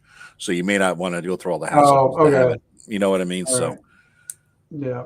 All right. So you see those two guys attacking Kramer. Kramer's got an 11 AC, and they got. So they roll with +1. So I will roll D20. He has net armor now. He might have, some defensive. Some net armor capability. It gives him +1 armor class and -6 dex. Yeah. Do the math. Exactly. Oh, yes! Roll me a D6, somebody. I'll let Mike do the D6 this time. Right. He got the kid killed. Yeah. Oh, Nice. That's the perfect one. Okay, you see him. He swings with his sword, and he whiffs on the kid, trips, and he strikes the guy, his other gnoll, right beside him. So that was the leader who did that? Yep. This is like the Three Stooges fighting here. Well, it's four. It's comical, yeah. Let's see. So he does 1d8 plus 1. So he does, oh my God, he does 9 points to his own guy. Nice. All right. All right. So you see that guy go down. And that guy doesn't attack. He's just like, he's like, yeah. And then this one stomps out. This one's dead. Go ahead, Joe. All right, I'm going to light the torch first action because we had this thing next to me from Kramer up there. I will light the torch. Once lit, I will yell out, "There's at least one more that the head goblin sent to the north." All right, let me do you. So now I have the light source up on me, I guess, right? You got it on your knee? On my own? What did you say? The light source on me now because I'm holding the torch. Oh, on me. Yeah. I'm working on that right now. Oh, yeah, we can put our tokens where they belong then. Well, you guys won't be able to get up there because it's still it's the wall. That's right. Blocked off from the wall. Yeah. Yeah. Oh, I guess I got to take that one off too. We're kind of there anyway. I mean, we're just higher up or back a little bit. That's all. Yep. All right. So let's go back to the top of the initiative. And Mike, you got your hands are empty. What's your ruling on how long it takes to string a bow? If you have a string, I don't know. I assume you have multiple. I'm going to assume since he's a ranger, he's going to have an extra string. So, but is it a longbow? Yes. You're not going to be able to. It'll take a little while. Multiple rounds. Yes. All right. All right. So then, get up, and they stomped out the light, right? So. But mine is lit, and I yelled, "There's one to the north, at least one more." All right. Well, I'm gonna try to grab your torch. Give me the torch because I was gonna run to help out Kramer and Brillo. And I can't fight without seeing, right? Yeah, but I have the torch on top. You could see from my torchlight on top. This is what you could see. Can I see them? I can see them with the torch. Who with the torch? I'm sorry, Mike. In other words, Joey's got the torch next to me. We're on top of the hill. I can still see those guys down there. Yeah, yeah. Okay. I already changed all the light around, so now Joe is. I will get into whatever the thrown range. It just says near for a dagger and toss a dagger. Yeah, you're fine. You can throw it right where you're from at. Yep. You don't have to go down. Well, I have to get closer to throw a dagger, but I'm not going to get quite into melee. No, you're actually close enough, Mike. You don't have to get any closer. Perfect. So I'm going to toss a dagger at the one that the leader hit, the one out to the north of him, right? Yeah. But he didn't die. Yeah. No, but boy, does he look rocked. I mean, he's got a giant gash through his chest. Like he's like holding onto his stomach so his stomach doesn't fall out. Well, then let's finish him. Nice.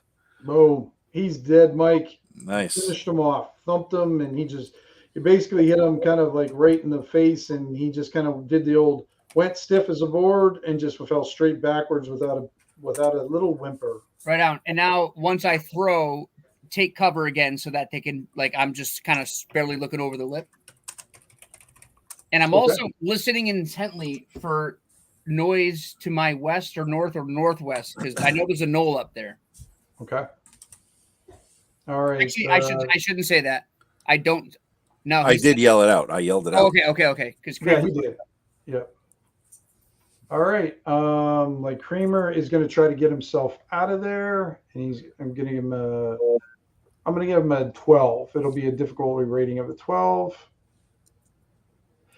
Kramer is out of the net.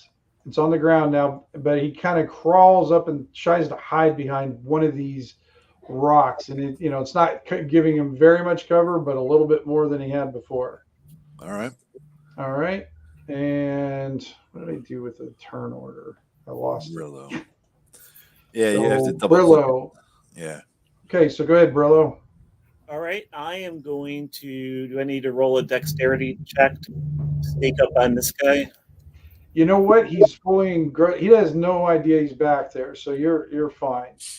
Okay, I'm gonna go up He and basically just saw his leader like gut his fellow fellow member there. So okay, right. go ahead and do your attack then, Ken. Oh shit! All right, you go to attack him, and he kind of just shifts right when you go to stab him. And I'm going to check something. He doesn't. You missed so bad. He doesn't even seem to notice, Ken. Wow, that's how bad it was. Yeah, he so bad it was good. He didn't notice the attack. Right. I gave him a 9 to notice. Easy kind of thing, and he rolled a 4. So yeah, he didn't even notice. You're still in that. All right. Tim, can I be a diva and actually put an X on the dead one just so I? Yeah, that's what I was just trying to do. Got to do that one down here. I'll put the little. There's actually the red X covers his whole body. It looks like death. Okay. Whoops. There we go. Oh, there you go.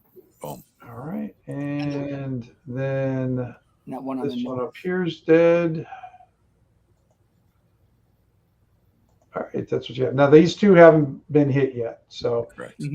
All right. So the leader lunges at Kramer.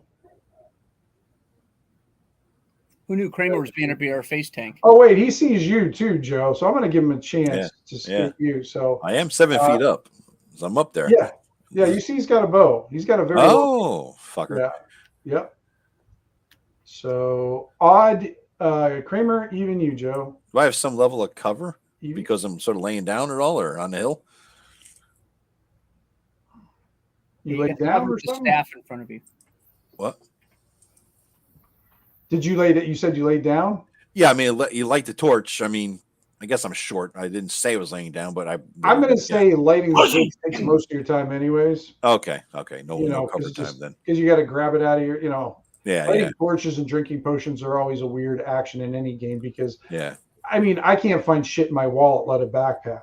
Yeah. That's true. Okay. All right. So I'm going to say I'm going to give him a penalty still because you're kind of where you're angled down. Yeah. So he'd normally have a +1, but this is just going to be a straight roll. Okay. All right. Nice. All right. Bye. All right. And then this guy is going to roll. I'm going to roll morale for him. The leader or the shithead? The shithead. The leader. Shithead staying. Yeah. Is there a morale table in this game, Tim? Yeah. Well, it's not a table. It's like what is it again? Or I might be confusing with a different thing, but I glossed reading the rules. Yeah. Morale, there it is. He does for this DC 15 wisdom. Yeah, DC 15 wisdom check. They flee if they DC 15. He rolled a 19. So yeah. Okay, that's interesting. Okay, cool. Yep. So he's going to take out his bow and he's going to try to shoot you, Joe. Oh, fuck. Again. Yeah. Roll me a D6, Joe. All right. Extra bowstrings for the ranger after this one. Yeah, right. So far, every fumble's been a 6. And Joey just ruined it. No, this is good. The lower, the better. No, the higher, the better. No, the higher, the better for us. Lower, the better for the fumbler. Okay. Yeah, yes, exactly. So, yeah, he shoots his bow, and you see that all of his arrows fall out of his quiver that he was holding, and now he won't be able to. He'll take a round to grab if he decides to use his bow. So they're kind of scattered all around on the ground. Loses a turn, but yeah, okay. All right, Gum. All right. I am now invincible against arrows, apparently. I look down, I see the shithead, I see the leader, and the leader is like swinging at Kramer here, perhaps. So I'm going to throw a javelin straight. First, I'm going to plant the torch, unlit port in the ground, so I have to hold it. And then I'm just going to throw a javelin down on top of this guy's fucking head. All right. Any advantage from? I'm going to give you, if you're going to do that, you're going to have to roll a 12 to plant that torch so it'll stay and not roll off in the middle of combat. Okay, so what is that? Strength, right? Go get it. ahead and do strength or whichever better. You want to do strength? Yeah. Strength is better. So D20 plus 1 for the strength. Yep. So all right. Nice. You find a whole planet in there. And go ahead. What do you want to do? All right, so now I'm going to throw my javelin down on top of his head. Do I get any sort of height advantage, attack bonus, or anything? I'll give you a +1 for having the advantage. Yeah. All right, there we go. So plus, so it's a D20 plus 2 for a whopping 5, and that's a miss. Before you threw, you should have said, "It's over, Anakin." Yeah, I have the high ground. I have the high ground, Anakin. All right, so we go back to Olin. All right, you hear something coming down from the north. All right. I've got one dagger left in my hand. My bow's on the ground. I assume this guy's charging in from the north because he hears combat. So I'm going to hold my attack. Real quick, is the leader or the one next to him hurt? Neither Renol is hurt. Perfect. Okay. So hold my attack until the last moment until my turn's over. And if I don't see the guy coming out of the north, I'm going to throw my dagger at the guy in front of Gum Gum, the non-leader. Okay, I gotcha.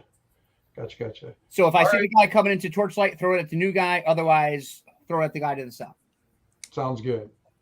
All right, and you see Kramer. He kind of stands up, throws his dagger, and then runs the fuck up north. All right in the hands of the knoll. Damn it. But I didn't throw my dagger yet. I know you did. Oh, okay. But, yeah, the Knolls haven't. It's not their turn yet, so you wouldn't see anybody charging down if they were charging down until their turn. But I assume you're just holding your turn until that happens. No. What I was saying is, if I didn't see him until it was someone else's turn, I was just gonna throw my dagger at the guy in the south. Oh well, then yeah, because you won't know anybody's running down from this, from the north until their turn. Yeah, I'll throw my dagger at the guy to the south. Okay, all right, that makes sense. Okay, and so then use my movement. Once I throw the dagger to the guy to the south, use my movement to take my dagger out of the dead guy that I already threw at. Okay, fair enough. Yep. Here's my dagger throw on the guy to the south. If you want to do something cool, Mike, what you can say is you run down there, grab the dagger, and hit him with that dagger that you pull out of him. Yeah, I don't want to press my luck. I figured there'd be a DC involved, so fuck it. There won't be any DC involved really, because right, next time I'll do that. For now, I'll put the dagger in my hand, and then I'll jump down afterwards and rip the dagger out of this guy. So here's my dagger thrown at the guy in the south. All right. Nice. 15 for damage. All right. Definitely hit. And now I've got my other dagger in my hand from this northern dead knoll. Gotcha. All right. Sounds good. So was that the guy? Did you hit the guy in front of Drum? Yeah, the guy just at Gum Gum's 10 o'clock. Yeah, he's below me technically. Yes. Okay. So you didn't hit the leader. Not the leader. The guy all the way to south. Yeah. Okay. All right. Got it now. All right. Good. All right. And I'm gonna why don't you throw Kramer's dagger for him too? Now Kramer's going after the guy to the north. He's throwing it at the leader because that's who attacked. It was attacking at him. Yep. Yeah. Nice. Oh. All right. So this is what I give people for the critical hits and everything. You can either do max damage or you can roll 2 dice. Now I'm not taking max damage. I got to roll twice. Nah, I gotcha. Go for it. It's just more fun. Absolutely. 2 1s. And it fucking backfired. Yep. I don't care. It's still more fun. No, it is. It is. The whole gamble thing's the fun part for that. So, all right. And now it's their turn. And the leader and the one to the south are both wounded. Nope. And there's one coming from the north. Didn't Brillo go? Yeah, I didn't go yet. Oh, I'm sorry. I was thinking you go second or after them. Nope. Go ahead, Brillo. I'm sorry. And this guy is completely unaware with you, and he's just like pissed that all his arrows spilled on the ground. Well, and he got hit. And he's got a dagger in him. Yes, and he got hit. So he is completely out of it, Ken. All right, here we go. I'm trying to think. Do I get advantage when I'm hitting from behind, or not? I don't know. You know what? I'll give you advantage on this one. Yeah, I think it's I don't know for sure, but we'll run with it this time. 15. 15. All right. Actually, 14. Yep, that works. And go ahead and roll your backstabby damage. whopping 4. Oh my God, Ken. Jeez, oh man. He's still up, and now he knows you're there. All right. Now it's their turn. Yep.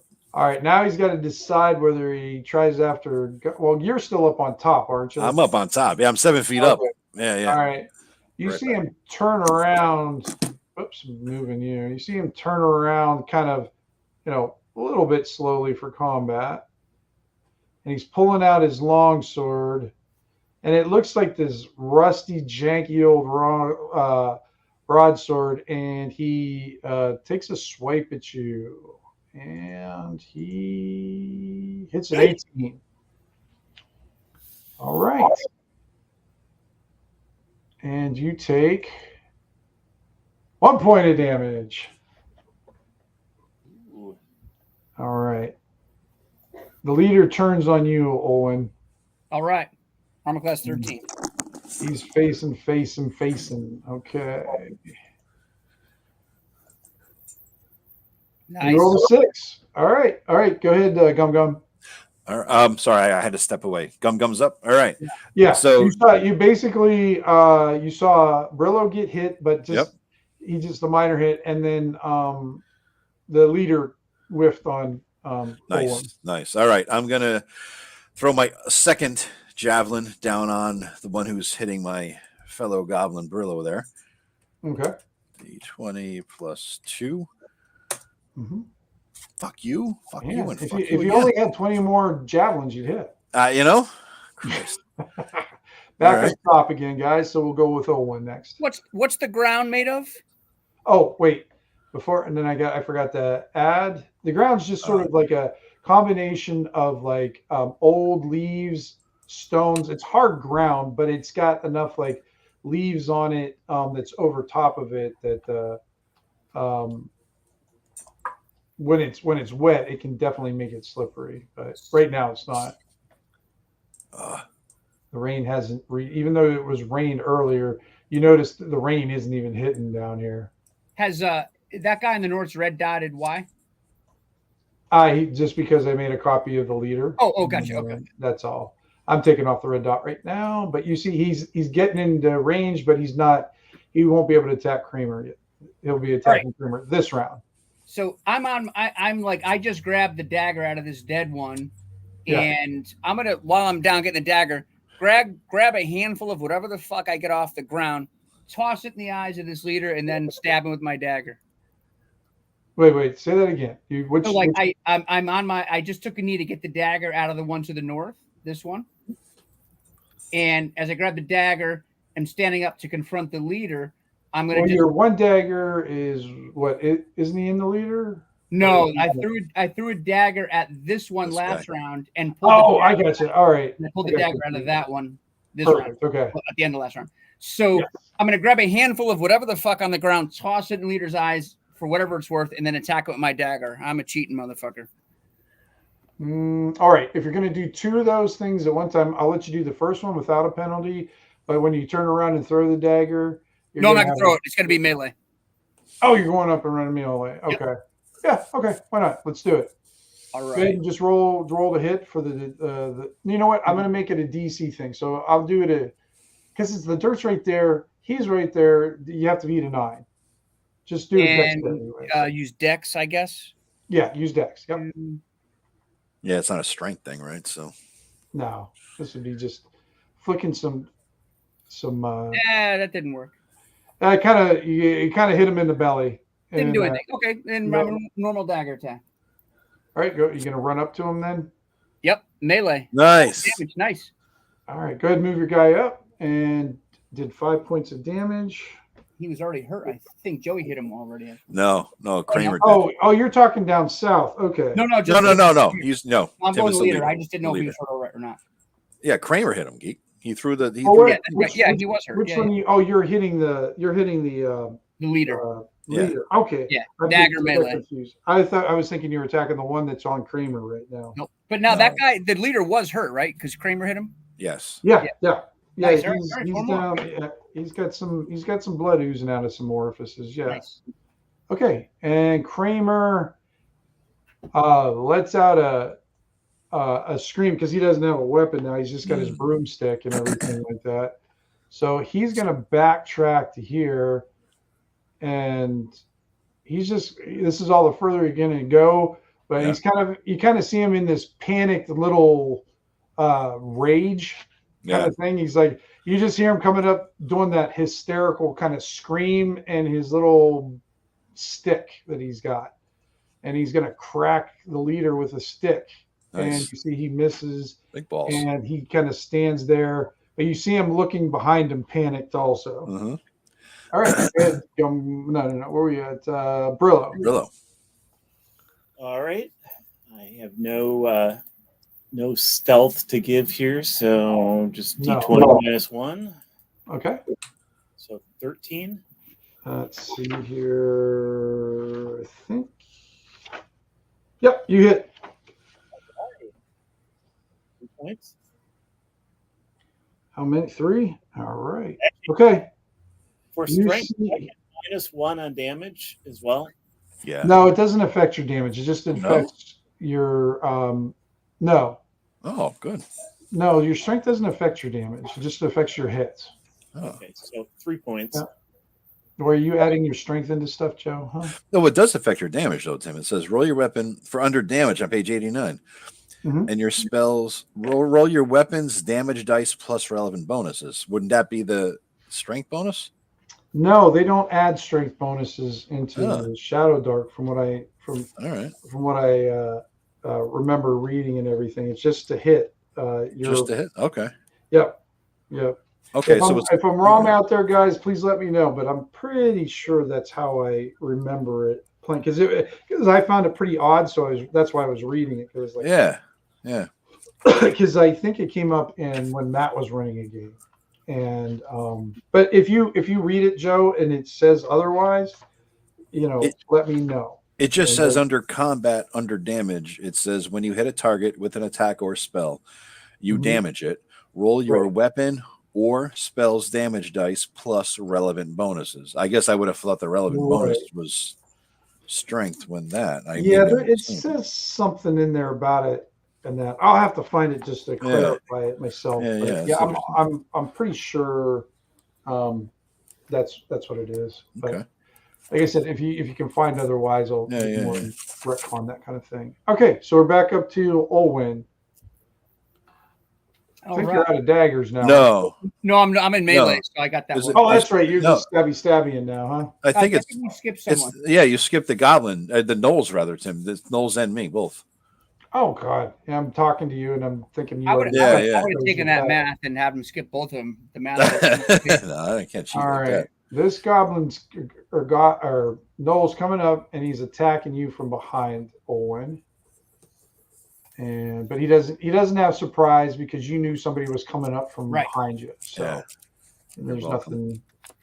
Do your worst against my 4 armor class. You know what, Mike? I'm rolling like I'm actually playing in this game, which I like it.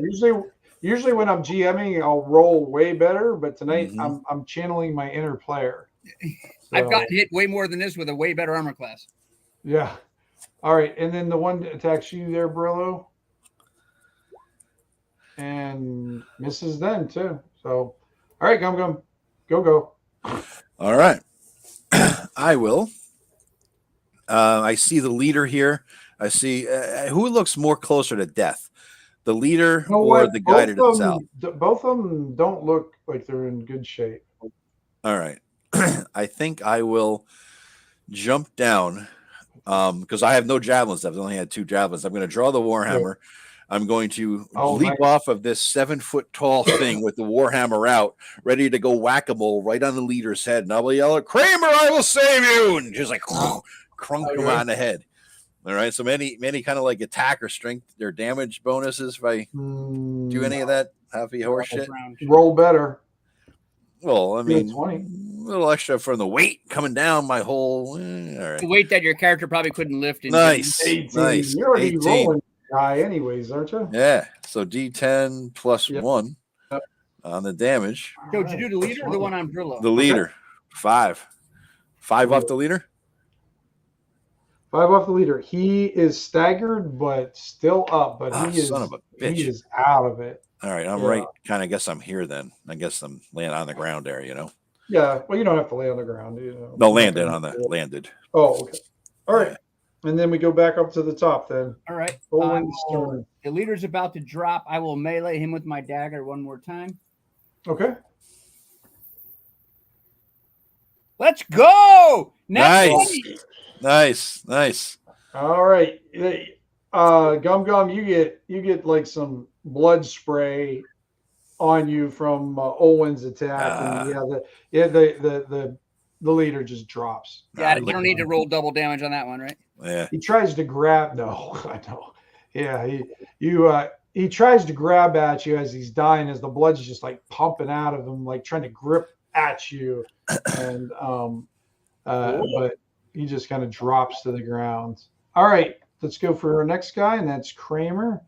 Kramer's like looks like he's whatever rage bravery he had is gone now. He's kind of sitting back there with the his broomstick. He's kind of just holding it up in a pathetic way to defend himself. Yeah. Okay. All so right. Brillo, go ahead. You still got the one guy in front of you, and he's pretty bad.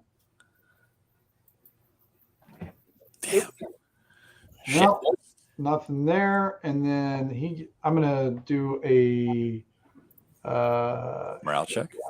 Yep. All right. Check time. DC 15. Failed. And you see him try to. Oh, attack of opportunity. There's attack of opportunity? No, there's no attack of opportunity. However, he has to use his strength or his dexterity to move through Brillo's thing, because Brillo could possibly stop him. Okay. All right. Now I don't remember. I say all that. Now I can't remember where the moving through. It's a strength. I know it's strength or dex.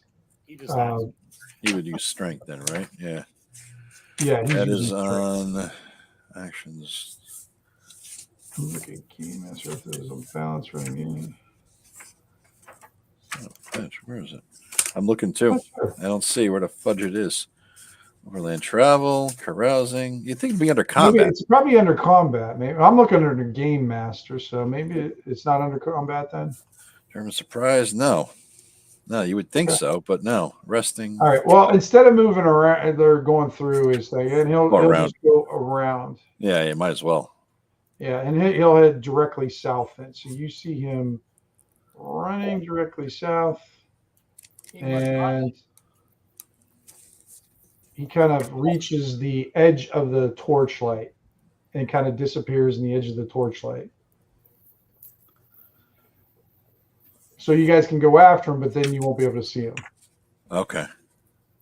You can take a pot shot if you want. I mean, if anybody's got a missile weapon, they can take like one little pot shot at him. Yeah, I did miss him. An arrow, but not a dagger. I missed him with my javelin, Tim. Is there one lane? Is my javelin next to me on the ground?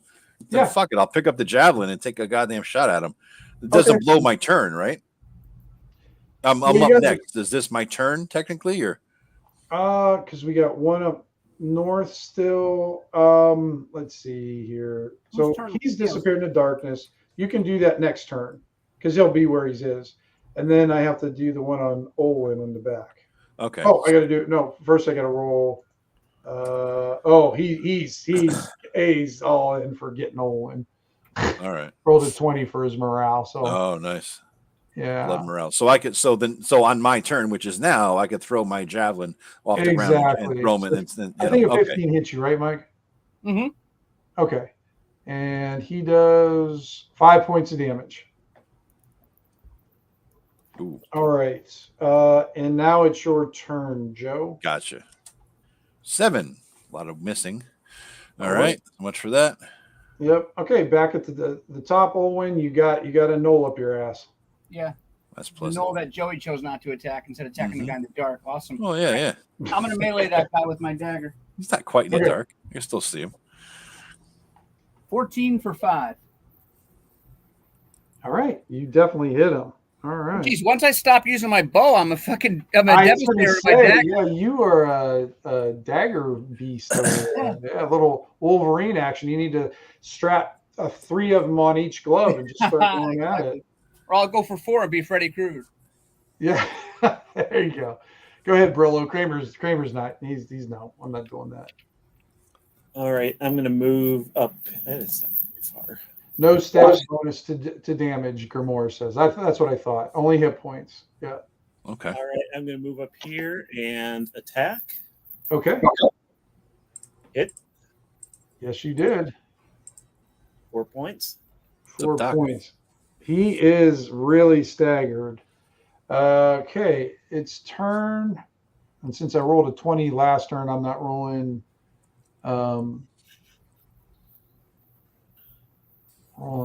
He's going to go. Let's see. Odd, Brillo, even, Mike. Odd. Oh, so Brillo, you're getting attacked. And a 3. So even if I multiplied that by 4, I still would miss you. All right, so it's up to you, Gum Gum. What do you got? All right, I'm gonna run in, and I could go through my own people, right? No problem. There's no problem with that. No. So I'm gonna swing. Okay. Take his head off. Okay.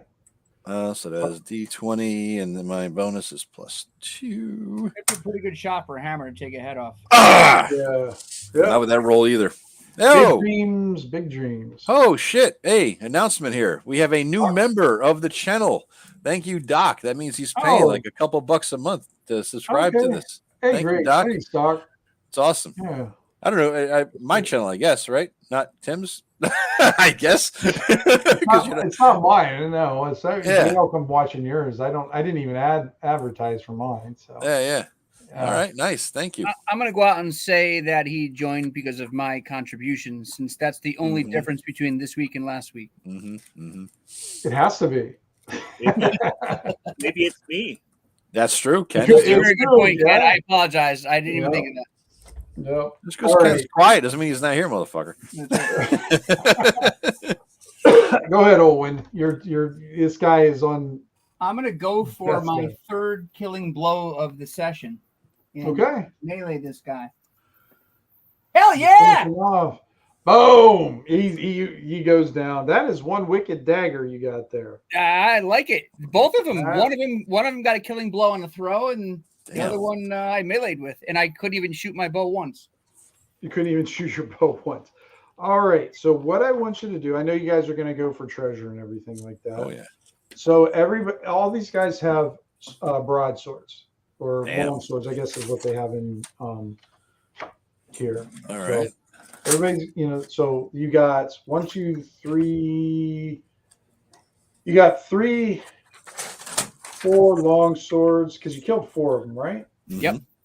One got away. Yep. Okay, so you got 3 broadswords, and then you got it looks like a I can't remember what kind of axe it is, like a curved axe that the leader has.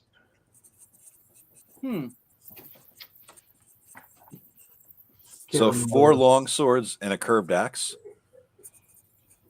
I'm just looking. Yeah, so 3. It's only 3 because one of them got away. Okay, so 3 long swords. Yeah.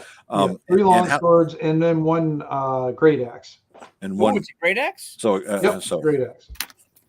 Yep, it takes 2. It takes 2 hand when you use it and 2 slots for your equipment. Okay. How many bows and arrows, Tim? You got 4 longbows, and we'll just say, let me do a quick roll.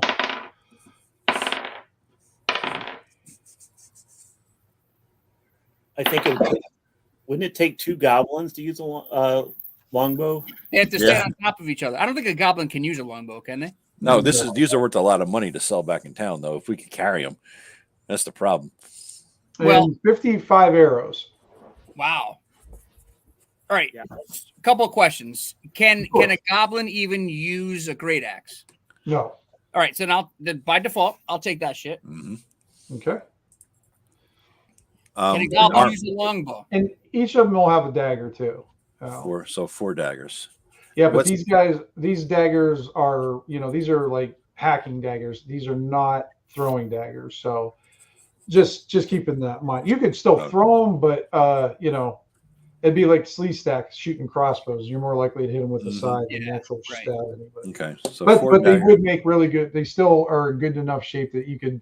They're definitely combat ready. These things are sharp, and they just have like a bit of a knoll stench to them. But otherwise, they're very in good condition. These guys took care of their weapons.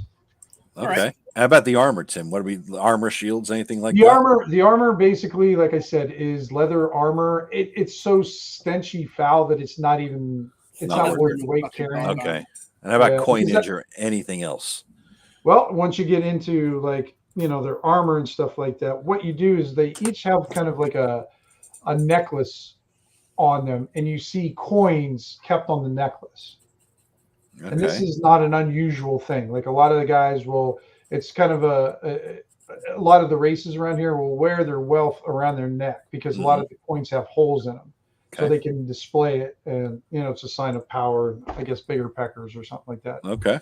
So I'll tell you what. I'm going to let you guys roll treasure.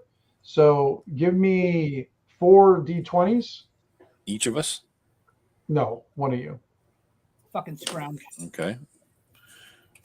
I know. Joe's good at it. Once in a while, he has a reasonable one. You gotta, if you don't throw it against the wall. I don't blame you. All right. Oh, you guys did Burlow. good because I was going to Nice. say the last one is tripled. So that's the leader. Oh, all right. Oh, hell yeah. 17 times 3 is, where's the math guy when we need him? 48. 48? Wait, 51. Is it? 51. No, 51. Yeah, he's the math guy. 51 plus, God damn it, there's a lot of math involved in this. 65, 69, 76. 76. Yep, 76. Hard silver or silver? Just regular silver. Fucking scrounge. Holy shit. Of course I'm a scrouge. Yeah. All right, we did good here. Now Bearded axe. Thank you, Grimoire. Yep, that's what it is. Bearded axe. it's like Brooklyn. I was going to make a comment, but I didn't want to get demonetized. No, don't worry. I don't think Joe makes but 23 cents each episode. Yeah, maybe. Yeah. Hey, question about the bows. So they'd probably be ungainly to carry around a dungeon, but let's unstring them and leave them on top of this hill so no one finds them, and I will take those strings as spares. The value of the bow is not in the strings; it's in the 6 months it takes to make the bow. Honestly, we got to leave the weapons and everything else on top of the hill too. We're not, we're not doing too well here with stuff. So right, let's. What you see Kramer doing is you see Kramer. He collects all the weapons and he puts them on the net. On the what? On the net? On the net. All right. Check out the big brain on Kramer. Damn. So he's like, I can drag these for you guys when we're done with this. You are so keeping everything I've bought for you, Kramer. And now I look around I'm looking around to my companions and I check for wounds and injuries since I have some healing stuff here. You see plenty of them, I suppose. 4 of 9. All right. Who's hurt? Hold on. Before we go and do that, let me roll a DC 11 to see if I can make a healing salve to get myself 1 hit point back. I think Brillo got hit for 1 hit point, didn't you, Ken? Yeah. All right. Okay. But I mean, that's 20% down for him, though. Yeah, still it's not true. A small amount. Yeah. All right, I'm going to roll a DC 11 to see if I get myself back 1 hit point. Okay. Well, the healing salve, you have to. All right, I get myself 1. Okay. It's an herbalism thing for Rangers. It's specifically for this game geek. It's you have to roll it. Doesn't it have to roll at the beginning of the day, and that's what you have for the rest of the day, or something like that?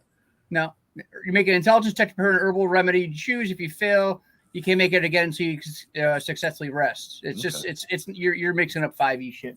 Okay. All right. So I got 5 of 9 instead of 4 of 9. All right. I will. I will try my first thing on. All right. Let's see if it works, Joe. Yeah. So I got to roll. Hold on a second. What the fuck are you casting? Cure Light Wounds. I've never had like a roll involved when I've been like. There's a chance I'm not going to get healed on this? Yeah. That's exactly it. Yeah. Is there a chance I'm going to get fucked up from this? There's a possibility from that, too. So I have to roll my D20 plus my modifier of 2. I have to beat a I like this much better because I like my reaction to it. It has to beat a DC 11 for it to work. Maybe I'll just make one healing salve a day for 6 days. That worked. All right. So now it's a D6 healing. Yep. All right. 6. Nice. So you got 6 back. All right. Now I do it to Ken. Ken, you're down 1. Actually, Kramer, is he down 2? Down as well? he never got hit. All right, Yeah, and I never did. He fucking evaded everything. Trust me, right. if Kramer would have got hit, you wouldn't be worrying about healing him. Yeah, it's true. Mr. One Hit Point. All right, here you go, Ken. Fuck. All right, I've lost heal for the day. So, yeah, you see him kind of casting it, but you see like Brillo is ready to get like massaged or whatever, and the god said, "No, I ain't doing that." All right. All right. Goblins get no respect. You know, the Comor Force has decided that you are not worthy of a healing. The stupid mamby-pamby elf gets a big healing spell, even though he's whining and crying. Yeah, but I mean, Olin, how many of those healing salves do you have? Can you just do one a day? I'm thinking you're a little off on that. I gotta look at this thing. What the fuck, Look man? at it. Why you gotta fuck out my class? Herbalism. I don't know. No. So did you? How many did you take? How many did you have, Mike? Or how does it work? Just one a day? So it literally just says herbalism. Make an intelligence check to prepare an herbal remedy you choose. If you fail, you can't make that remedy again until you successfully rest. Unused remedies expire in 3 rounds. All right, that's cool. I assumed it's one a day. Yeah, that's what it sounds like. Okay. Yeah. It doesn't state it, but that seems silly to just keep. I mean, how much herb do you have that you could just keep healing yourself? Yeah. Well, I would think if I would like store, if I knew I was going into like a combat area or in the Comor Force, I'd have like a small stash of packets of it. Yeah, but they expire in 3 rounds. It says unused but I feel like remedies. once you, it's 3 I just rounds. feel like you just can't keep doing it and stacking it. It's like one. Yeah, I get that. Well, right. I would only let it like 1 per person. Right. Yeah. Exactly. Per day. Yeah. Okay. So, all right. And it's your torch is out. Yeah. I would say right on time, actually. After your all right. So that's 2 torches down. So those are both of the kids. I'll use one of mine and give it to the kid. Okay. All right. So I'm down 1, and I'm gonna throw a dagger in my inventory from one of the. Actually, it's not a throwing dagger. I don't give a shit. I'm not going to take it. I only have so many slots, and I don't want to keep up. We'll just take the daggers as treasure, I think. Unless anyone. All important, unimportant question: how many extra bowstrings do I have? Because now I got PTSD from my first attack ever in this game. Yeah. So you'll. So now you have 4 spares. They don't take up 4 spares. Yeah. Usually you just had 1 with you, but you just used it. So now you got 4 if you want. All right, 4 spares. Right. I'm taking my javelins back, Tim, assuming they're not destroyed or anything like that. No, they're fine. You didn't like roll anything ridiculous. No, yeah. So all right, so I got my javelins. In terms of arrows, I can only carry like 1 quiver on my back, so I'll just have the other quivers being dragged by what's his name? Kramer. All right. Yeah. I give Kramer the torch. And I'm down 1 torch. I have an open slot, and let's find a way into this place. Let's keep circling. Hey, Brillo, good job. I see you got 1 of the 4 killing blows. I got 3. I'm not sure what Gum was up to, but good job, Brillo. Healing your ass and warning of the attack to the north. Stupid elf. Oh, you know what, Joe? Did you throw 1 of those in the dark? Didn't you throw 1 of your javelins into the dark? Towards the one to the south, yeah. Instead of helping me, yes. Yeah. So you lost that one then. All right, so I'm down to 1. Okay. Yep. So I have 2 open slots. Yep. All right. I cannot believe how much these elves whine. I know. I thought when people talked about elven wine, they were talking about a drink.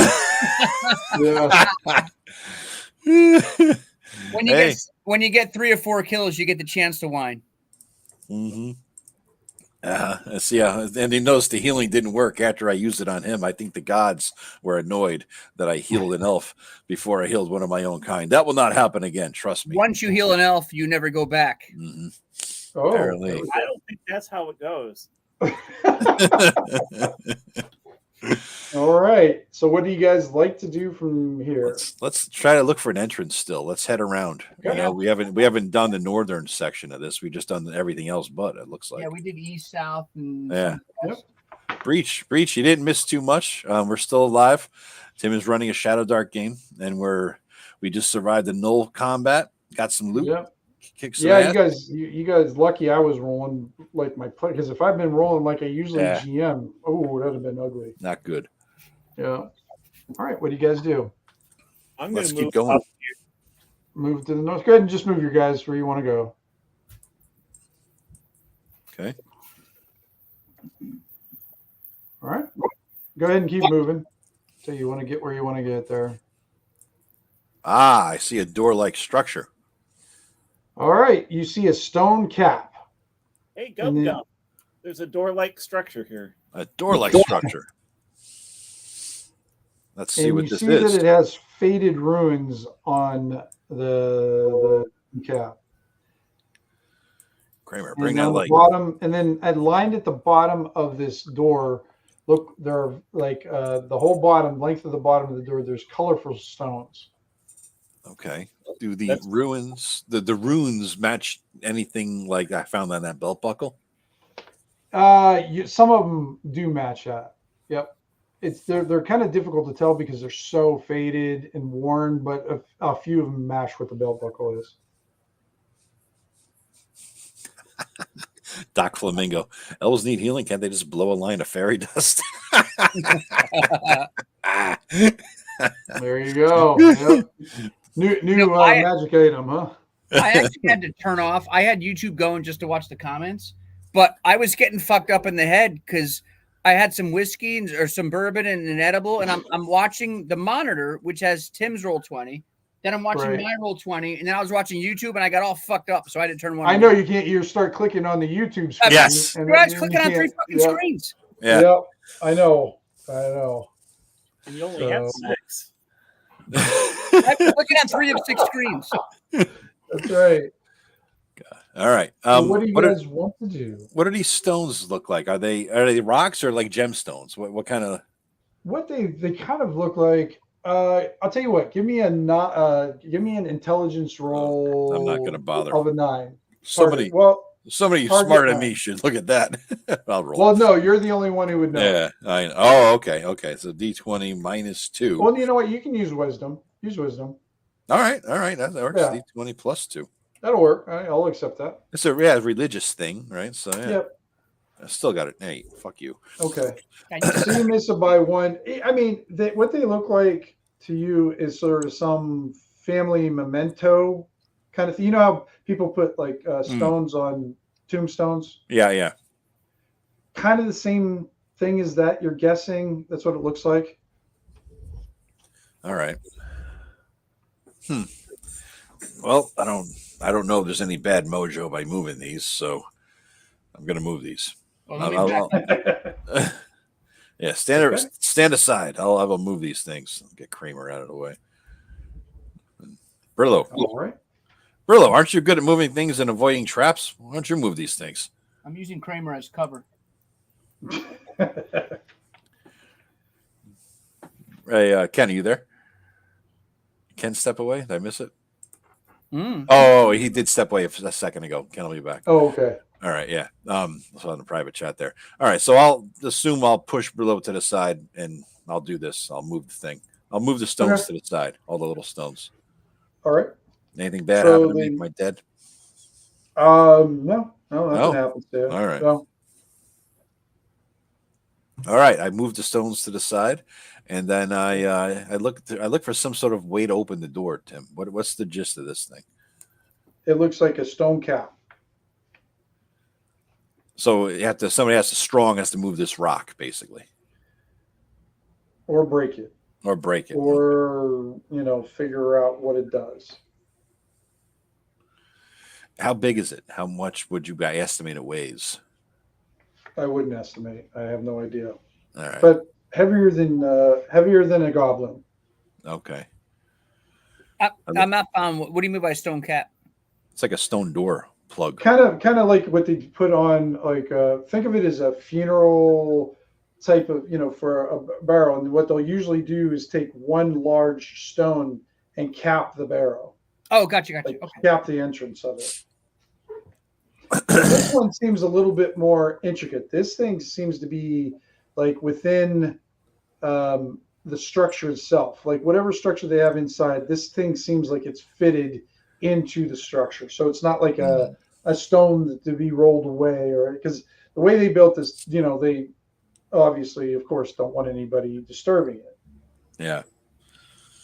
Most of the time you don't see this. You kind of what you've seen or heard about in the past. They usually just pile the stones in front of it and make it impassable. Just kind of make it look like the other part. Okay. Special. Is there anything we could? Is there a seam of some sort, Tim? Yeah, it's very because it's been here for years, and like the sand and the other stones have it's almost cemented in there. It looks like. Oh, so there's not really a seam at all. There's nothing I can stick a dagger in or anything like that. I mean, you could kind of see where the seam was, and you could probably work at it with a dagger, or like if one of you guys brought a crowbar or anything like that. You could probably, if you worked at it for a while, but it's going to take you guys a while to find the seam or to clear out the seam to try to get some leverage. All right, I'm gonna is Ken back? Oh, he's back. I'm back. Okay, great. I'm gonna examine the door for hidden or the slab, for any something around the ruins or elsewhere. There's no hinge or anything, so look for some sort of hidden lever or pressure plate or something like that as an alternate means of opening it. Okay. How are you doing that then, Mike? Basically tactile, using my hands to feel. Okay. Well, when you're doing that, what it feels like, Mike, when you're kind of doing that, little chunks of the stone are actually coming off of it, almost as it's like a shale. It's flaking. Yeah. Yeah. So it almost seems like it's faking, and you don't as you're doing it, you don't really find anything else, but it doesn't look as it doesn't feel as sturdy as it looks. Hey, Gum Goblin. Yeah. Take a hit with that with your hammer. It seems. I'll tell you what. Why don't you hold this iron spike here, and I will swing at the spike, and that way the hammer requires both hands. You hold the spike, I'll swing at the spike and see if we can shatter this. I have a better idea. Tap it a few times with the hammer while you hold it, and then take a good swing while I stand clear far away. I'm going to look to see if there's some sort of secret latch. Okay. That's kind of what I just did. Yeah, I mean, how are you going to do it, Ken? How do you want to do it? You don't have any game, boy.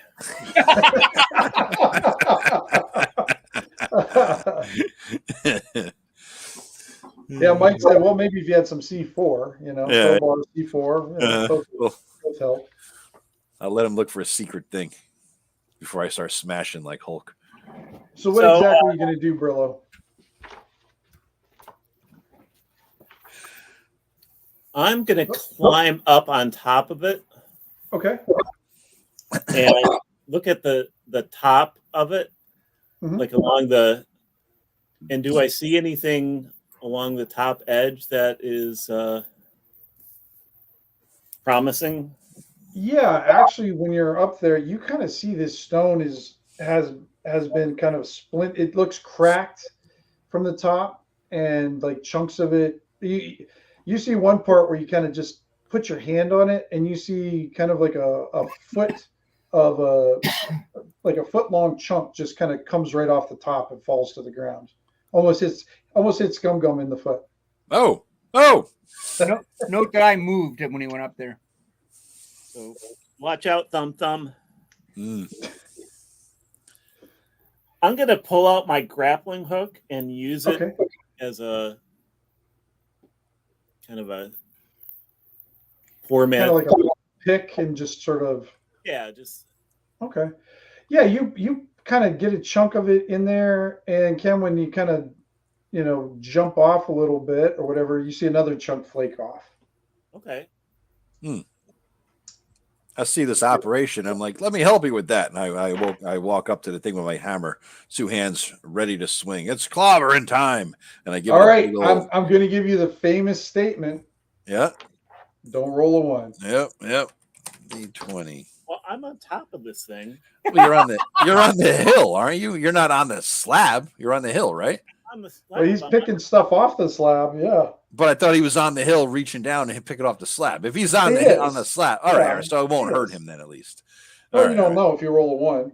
Well, that's still sorry. You're willing. That's a chance you're willing to take. I am willing to take that All chance. right. All right. You do enough damage to it that it kind of crumbles in on itself, and then it's just a matter of like clearing out a little bit of the debris before you guys can go in.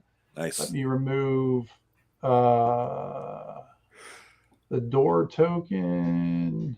Let's see if I can remember how to do that. Yeah, it's on the dynamic layer. You got to move it. There you go. Well, look at that, Mr. Ranger. All right, so that's what you guys kind of see. It's just this simple corridor, but let me see. Your guys' left-hand side there, it does look like the wall is sagging in. Like it looks like it's had a small collapse, but it looks like it could go at any time. All right, and if it does, what? It just collapses here and traps us, basically. Sure. Okay, just want to get the full horror of it out there. Yeah, sure. All right, that's a possibility. Burlo, lead the way. And then down here, you see another stone. I don't know if you guys can see that, but down here is another stone cap. There. Yep. Okay. All right, so Kramer behind you, and Brillo leading the way. Kramer behind him, and I'll take here. Okay. And I'll investigate since we got the light. I'll check out the crumbliness here, Tim. If you swing your warhammer and miss and hit that wall, it's coming down. Fuck. Okay. Beware. Very, very fragile. All right. So you see the stone cap in front of you. All right. Hey, just so we know, what's this our one cutoff? doesn't. What's our cutoff time, Tim? I don't know. Probably here pretty soon. Yeah. 11 of them sound good. Yeah. Just I think we all got to go tomorrow. Finish this up. Yeah. Yeah. Exactly. Does that work? All right. So what would you like to do? Is this pretty similar to the previous one or smaller? This one's smaller. This one's a lot smaller, but it looks like it's still locked in there pretty tight. Similar material though? Does it look like it's decomposed? This one you really can't tell, but it doesn't look like it's been hindered by the weather. This one hasn't been hit by the weather in a long time. However, this one does have seams that you guys could get weapon or crowbar, whatever. Grappling hook, yeah. That grappling hook seemed to work pretty well. Poor man's. Yeah, what about one of those swords? Yeah. Yeah, we'll grab a sword that he's been dragging around. Well, I got to put my backpack down. Yeah. All right, so are you grabbing one of the broadswords? Yeah. We'll grab one of those great. Okay. Grab a sword and just start wedging in and try to pry it a little bit. Okay. Give me a D20 roll. This one's going to be a tough one. So 15, and it'll be a strength check. Who's the strongest? I have a 12. Anybody better than me? I have an 8. Not me. Really? I'm the strongest motherfucker in the group? Jesus Christ. You are. Yep. All right. Here That's comes. Terrifying, isn't it? Yeah. Jesus. All right. So D20 plus 1. I have to beat a what, Tim? 15. Luckily, we have multiple broadswords. Yes, that did not work. All right, roll me a 1d6.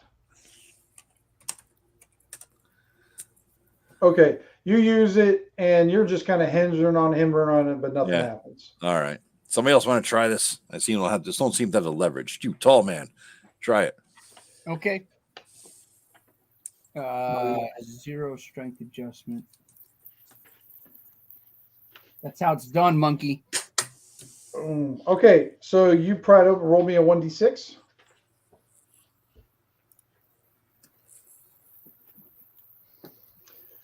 Okay, you see the broadsword snaps, but it pries the stone loose enough that the dust comes loose, and you feel like if you just give it another little nudge, it'll not that you guys just tell me how you want to open it, because it's open. It's very openable right now, but tell me how you're going to open it. Does it push? There's a push or pull. You would need to pull it out. Okay. And there's no discernible hinge, so we have to reach our hand. No, there's no urge. It's kind of just like part of the wall. Can we get rope around it, Tim? Because I have 50 feet of rope. No? No. Why don't we just open it? Just pull it. Pull it. Yeah, just pull it. My Then. grappling hook onto the edge of the door. Okay, you can do that because that's exposed. Yep. And I'll tie the rope to it and we can yank it, right? Yeah, that's easy enough. Okay. All right. Hey, while they're getting a grappling hook and rope out, I'm just going to pull the door open with my hand. Oh, It would be tough, Mike, because this one will be because it's just like a big stone sitting there. But you can, if you want, you can just pull it down. You know, like you can hang on to the top and just pull it down. Oh, I wouldn't do that. It would fall on me. I just didn't have the patience for them to get out the grappling hook and rope. Yeah. Well, if it's heavy enough that we need that sort of leverage, then I'll just hold off. Yeah, probably you kind of think about it like, I better follow the goblins on this one for the wise advice. Yeah. We're in trouble if I'm the brains of the operation here. Yeah, that's the truth. A rope and a grappling hook don't add to strength. No, but it gives us leverage to pull it without getting crushed by it. Right. Yeah. Well, the only thing. Okay, everybody, give me an intelligence roll. Roll 12 or better. 20. Nope. Nope. Ooh. Nope. I got a 19. Okay. The only trouble you see with this plan, Olwen, is if it shifts and goes off, it might hit the wall. Not good. Oh, okay. Oh, I see. So wait, are we trying to open it on hinges like a door, or just pull it down? No, there's no hinges. You know, it's just my bad. I thought I was just my bad. I misunderstood. Well, we're trying to pull it's just like another stone cap. Yeah. We're trying to pull it fully out, though, right, Tim? Yeah, that's about the only way to do it. Yep. All right. So fully out of this entire hinge, yeah. All right, but hold on. Let's think about this. If we've got it open a little bit towards us, maybe we can shimmy it a bit so that we push it open versus pull it and not risk the shit behind us collapsing. There's a gap. Clearly, we've opened it up enough that there's a gap, and you can shimmy things and maybe figure out a way to push it versus pull it and not take the chance of collapsing that shit behind us. Is it pushable in? You can try. All right, let's give it a shot. All right. You guys just kind of all just lean into it and everything. Yeah. Might as well. I mean, I think like, you know how, everybody's lifted a couch up a stairwell and had to fucking get it around a hallway. You know what I'm saying? Like, I'm thinking that mechanic of just, shimmying it so that we can push it through the opening without a big deal. You know what I mean? Yep. I get that, what you're saying there. So you're just kind of shimmying it so it's just to the side. And then it takes a little while, but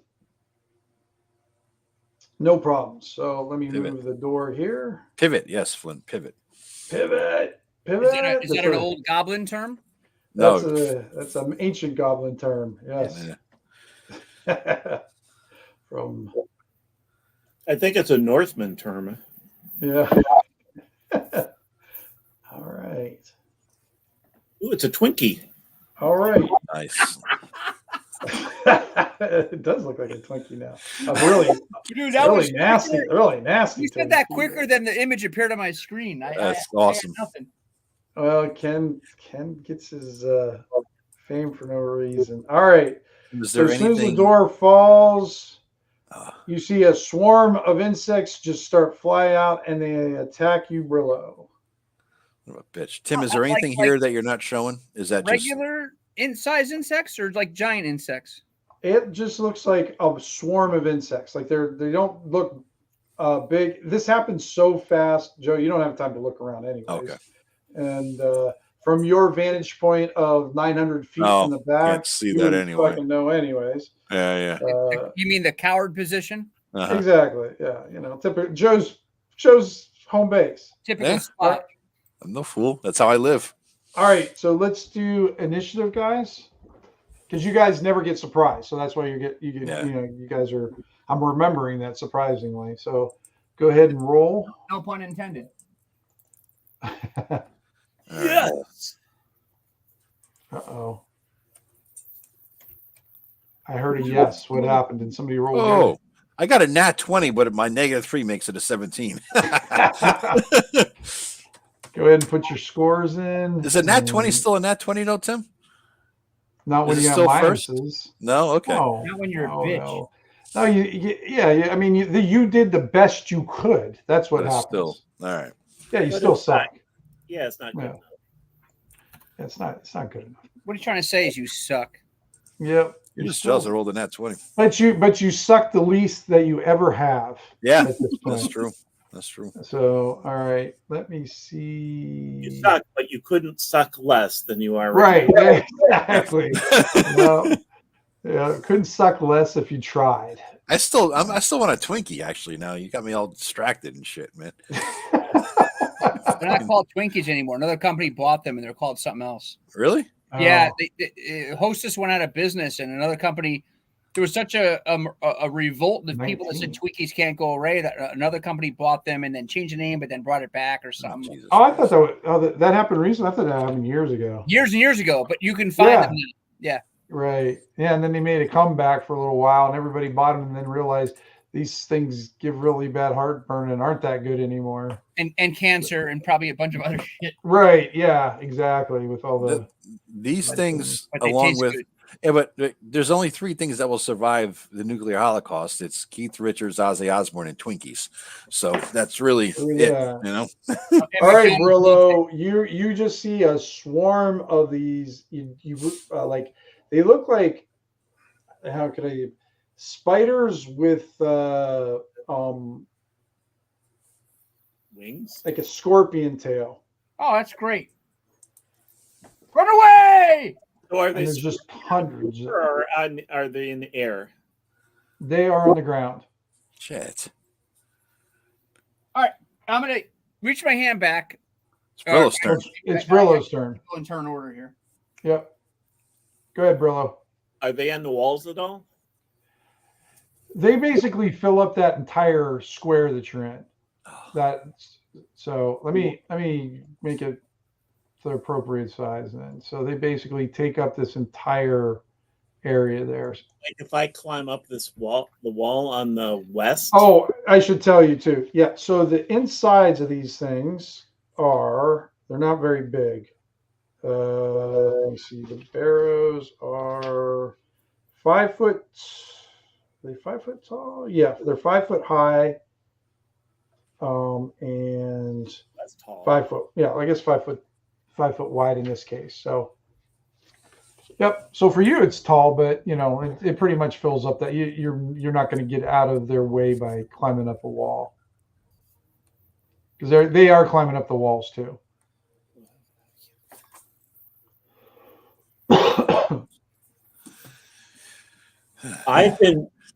We had a conversation about swarming things Mhm. a long time ago, and I've been waiting for this because I knew at some point. Okay. So Please tell me what it is. Curious too. This is interesting. well, I just remember you talking about, that you'd never used sort of a swarm kind of thing, and you were. Oh, and you were expecting it one of these days, huh? One of these days that it was. Well, I guess the day has been generous to you. Yep. My expectations have been fulfilled. Are they running past me or are they climbing over me? They're coming. All I can tell you, Ken, is they're coming at you, and they're swarming like the whole entire space that you're in. Dude, are they living or undead insects, Tim? I don't know, Mr. Faraway. I am going to sprint into the room. Okay. All right. You Towards sprint into the room. All towards right. the giant Twinkie. They're hiding in nougat. Yep. See, nougat. What kind of Twinkies do you eat? I don't know. Whatever the hell they got in there. Nougat cream. Whatever the fuck it is. Nougat sounds much better than cream anyway. You were just craving it. Like, what the hell are you talking about? All right. As soon as you run past it, Brillo, they swarm on top of you. They just keep following you. Oh, God. Let me see here. So 1D. So they get +3 to their attack. Jesus fucking hell. Yeah, I know it's nasty. Nice. But you remember, I'm still rolling like me. Yep. You guys are safe. All right. So what you guys spot, Olin and Gum Gum from the bleacher seats, you see Brillo just kind of swatting at all these insects that are just swarming him. Okay. All right. So who's next? Gum Gum. Gum Gum. Can I do have 2 more torches in my bag, Tim. Can I grab one, apply it to the torch that Kramer is holding, and then run into the room? Yeah, of course. Yep. All right. So that, and if I can still have enough action, momentum, whatever, I'll start whipping it around at the insects to try to like scare them off. Fine. Go ahead and do that, Joe. I don't know if it's an attack roll or what do you want me to do? Yeah, I want you to do. You got to do an attack roll. Yep. All right.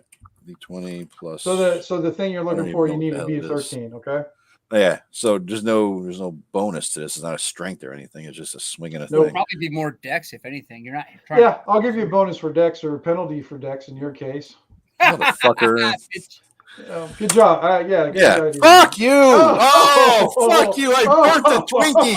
You just lit Brillo on fire. All right. God. Roll a d6. Oh, fucking hell. You do not want to get a 6 on this. 6 is bad for Brillo. Yeah. 6 is bad for Brillo. 6 is bad for Brillo. Yeah. Oh, great. All right. So what ends up happening is you go swinging it, and it kind of hits the side of the wall there where the thing's leaning in, and you see it ricochet. It falls on the other side of the giant granite Twinkie. It falls and goes out. Oh, fuck me. All right. So that torch is no good anymore now. No good. Well, I could recover it though, right? Later. Nope. No, it's done. Broken. Nope, whatever. It's done. Okay. Yeah. Yeah, torches are kind of like, you use them and you lose them kind of thing. Kramer, I'll ask Olin if he needs anything.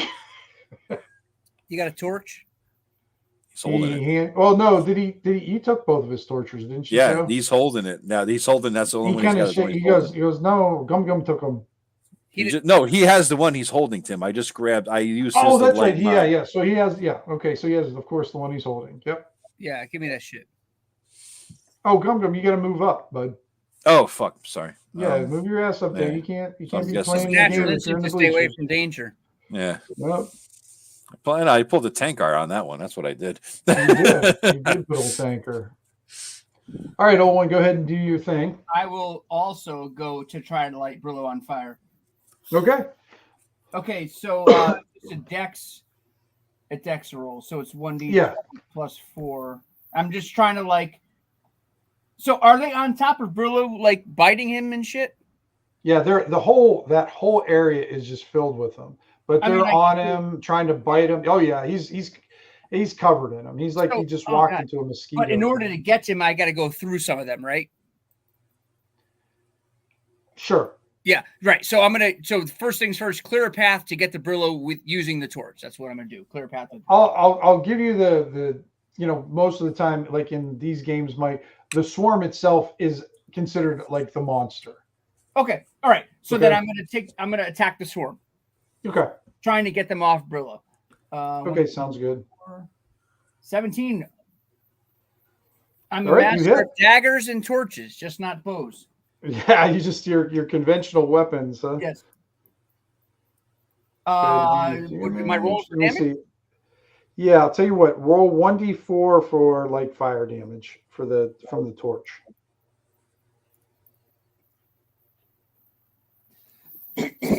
All right. You see some of them fall off, but there's still a lot there.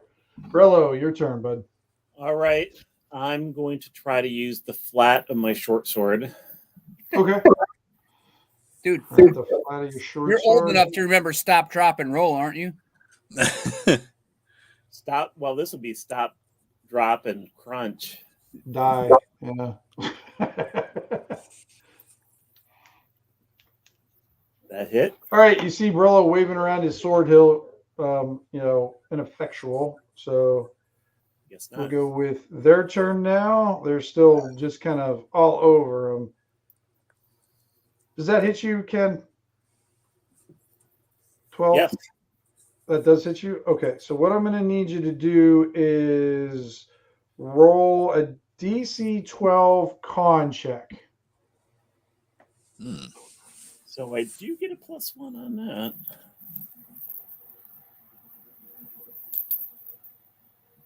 So 12. Okay, great. Then you take 2 points of damage from them. All right, go ahead, Gungbone. All right, I will pull out my last torch, and Okay. I will apply it to the one that Olwyn is holding, and then I'll start.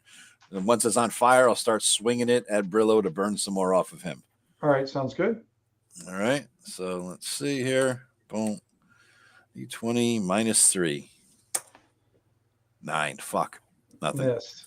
All right. Any smoke Olwyn. effects happening? You know what I mean? Any smoke in it? Is the smoke driving him off a little bit from the torch or no? Sure. Yeah. Not really, though. All right. Olwyn, go Uh, Kramer goes next, right? Yeah, Kramer. ahead. Kramer's not getting into this nonsense. He's like, fuck you. You remember, he was the smartest one in this group, and he remains so. Yep. Well, this All is right. where his wooden stick would come in handy. I'll see what. Well, he's not moving. He's 11 just hit sort the of. swarm? I see What's that? Does 11 hit the swarm with my torch? It does not. All right. That's a miss. It does not. It kind My of. first miss in about 3 hours. Yeah. Go ahead, Burlo. Your turn now. 2 hours. All right. Flat on my sword. Oh, boy. All right. Oh, Jesus Christ. Fuck. Roll a d6, Ken. How many The ones did crazy it thing roll? is, he was actually hitting himself and rolled a critical. Yeah. Right. So I rolled a 1 on the Oh, D6. boy. Oh, my God. It's even worse. Another one. Okay, Ken, when you're waving it, because you're waving around your sword hilt and everything like that, while you're waving around, you're basically the sword slips from your hands, and you can't see it now in this because you're like the bugs are kind of crawling in your eyes, and now you don't know where the fuck it is. All right, swarm attacks again. 11. Does that miss there, Ken? That hits. That one hits too? Okay, go ahead and roll me another DC 12 con check. And take 2 more points of damage. And you failed. Okay. Are you still alive, Ken, with 4 points with that damage too? 1 point left. Okay. So what you see is Brillo like scrambling around for his sword, and like swatting the things, and then he just stops. If these fuckers kill Brillo, they might level up and then fuck us up. Yeah, they're just one goblin away from leveling up. I can see some over in the corner computing their experience points already. Yeah. See someone with little abacuses over there. Tim, do these things look like they're alive now, Tim? That are up in their face and everything? They look like undead things or living actually creatures? From what you can tell, they look like they're kind of a construct. Ah. A construct? Yes. They're insect golems. And I don't think Turn Undead in this does constructs, correct? If I I don't know. Let me look this give up it a shot. Yeah, let me hold on. Let me look up that spell real quick. I think it would tell us if it did, correct? Okay. Well, I'll tell you what, Joe. You can either do it or you can lose your turn. I will do it. Yeah, hell yeah. Motherfucker. I will do it. All right. I will turn undead. I still got to look it up to see how our turn undead works. Go ahead. All right. Sorry. Just got to look up turn undead. It's a spell. It's not an ability. Yeah, it's like it works as a spell from what I remember. Yeah. But hell if I can remember how it works. hold the holy symbol up. I rebuke undead creatures, instant, range, near. So that's everything here. Undead creatures near you, within near of you. That reads so weirdly, but it's a range. Yeah. Within near of you must make a Right. charisma check versus your spell casting check. Okay. If a creature fails by 10 plus points and is equal to or less than your level, it is destroyed. Otherwise, on a fail, it flees for 5 rounds. So, all right. So it must make a charisma check versus my spell casting check. What is my spell casting check on this? Is it my D20 plus 2 then, I guess, right? I'll save you the time. It doesn't work. Okay, go ahead. Motherfucker. Kramer, Olwen, go ahead. I still, believe it or not, Tim, I still got to roll it just to see if I lose it. Yeah, make sure you don't screw it up. By the way, that was the most complex rule I've seen in this game. Me so too. far. Oh my God, I lost it. Not only did you lose it, you rolled a natural one. Oh, Jesus my God. Christ. This is beautiful. This is going to be truly a one-shot when we all die from bugs. Well, we'll see. I thought we were going to die from the gnolls, but I kind of thought you were too. Yeah. All right. Jesus Christ. So I got a catastrophe. There isn't a catastrophe for clerics. It's just a repentance thing. Oh, right. I thought there was something. Maybe it's just the mages, but I have to do it. So great. I got a ritualistic penance to my deity and oh my God. And the DM decides the penance. And oh my God, it's costing me money. You got to tell me what it is. It's a whole shit show. That money shouldn't come out of the group cash. All right, Owen, what would you like to do? Yeah, I'm gonna just keep rubbing my torch on this guy. On these fucking. Okay, go ahead and rub your torch on Brillo. Who's frozen, right? Tim, you said Brillo was frozen, even though he's not. He has 1 hit point, but he's still frozen. I just said he was doing something, and then he stopped. All right. Yeah, all right, so he missed. All right, so Brillo, you have your turn. Oh, it's over with. And now it's with the you bastard. Oh, nothing. Oh, you know what, Ken? Roll me a 1d4 though, real quick. 1. All right, so you can move now after this. Okay, so next round you get to move again. Okay. Oh, goody. Yeah, with your 1 hit point on the floor. 1 hit point, and no weapon. No weapon, right? Gum, your turn. I'm pretty sure slapping with your hands is just as effective as slapping with your sword at this point. I'm going to burn the bitch. All right, burn her. God damn it! What's your -3 for, Joe? The dex, right? You said it's swinging. That's right. You got you're swinging. God, you're What's like your dexterity. I got it. I have a dex of 5. Right. I have an intelligence of 6. I gotta find a meme that captures a dex of 5. Oh gosh! All right, Owen, so close to the magic Twinkie. I know. Right, yes, it must be cursed. Rub some more fire on these bugs. I'm up, right? Because we're skipping Kramer. Yeah, Kramer's not getting near there. No. Hell yeah! Boom, 20. Go ahead. Let's see. What are you doing again? We said a D4. I think we said a D4. Yep, D4. Yep, go ahead. Yeah, it's a big fat 1. Ooh. That 1 still buzzing. All right, Brillo, you can do something this turn. Do you want to borrow my great axe to try to use the flat side of it on yourself? Try to climb up on this granite thing. Okay. All right. And when you climb on the granite thing, Ken, it feels warm to the touch. That doesn't sound good. All right, and these follow you and swarm more. Finally. Let's see. Let me roll a d6. I don't know what the fuck. All right, you know what? All right, this is what I'm going to do. So they fumbled and everything. So they overpass you, Ken. So they're like kind of, you see this wall is now covered with that swarm. So it's off of you right now. All right. Who's that next? Gum. All right. I'm going to burn the wall then. Yep. Burning. Right. I'm burning for you, huh? D20 -3. Are they effectively finally now? Did that hit? Yeah, The 14? they're not on Brillo anymore. No. Did that hit go the ahead and 14? roll. Oh yeah. 3 damage. 3 damage.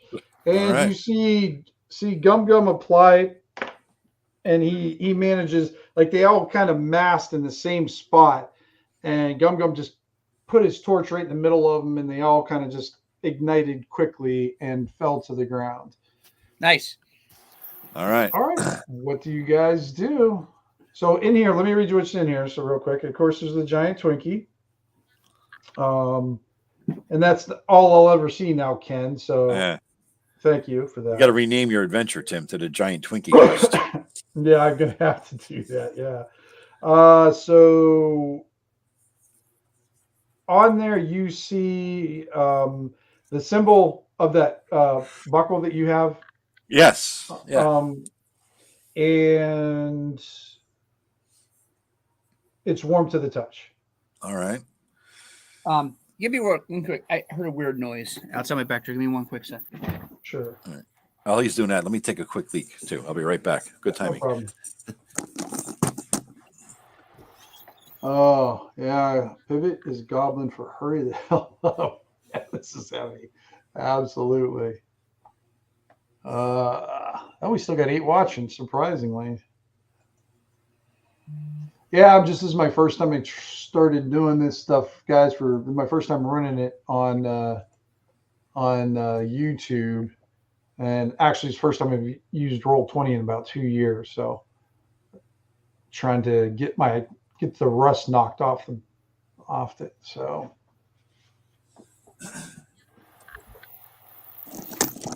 all right, I'm back. Yeah, one time we were playing D&D actually, and he heard a sound in his yard, and there was a gate, he thought, and some guy was sneaking into the yard trying to get into a shed or something. So cops shit. He ran off, and cops were swarming their neighborhood, and it was like a what the hell kind of thing, That was like 3 years ago. Yeah. Now I got cameras all over my property. Yeah.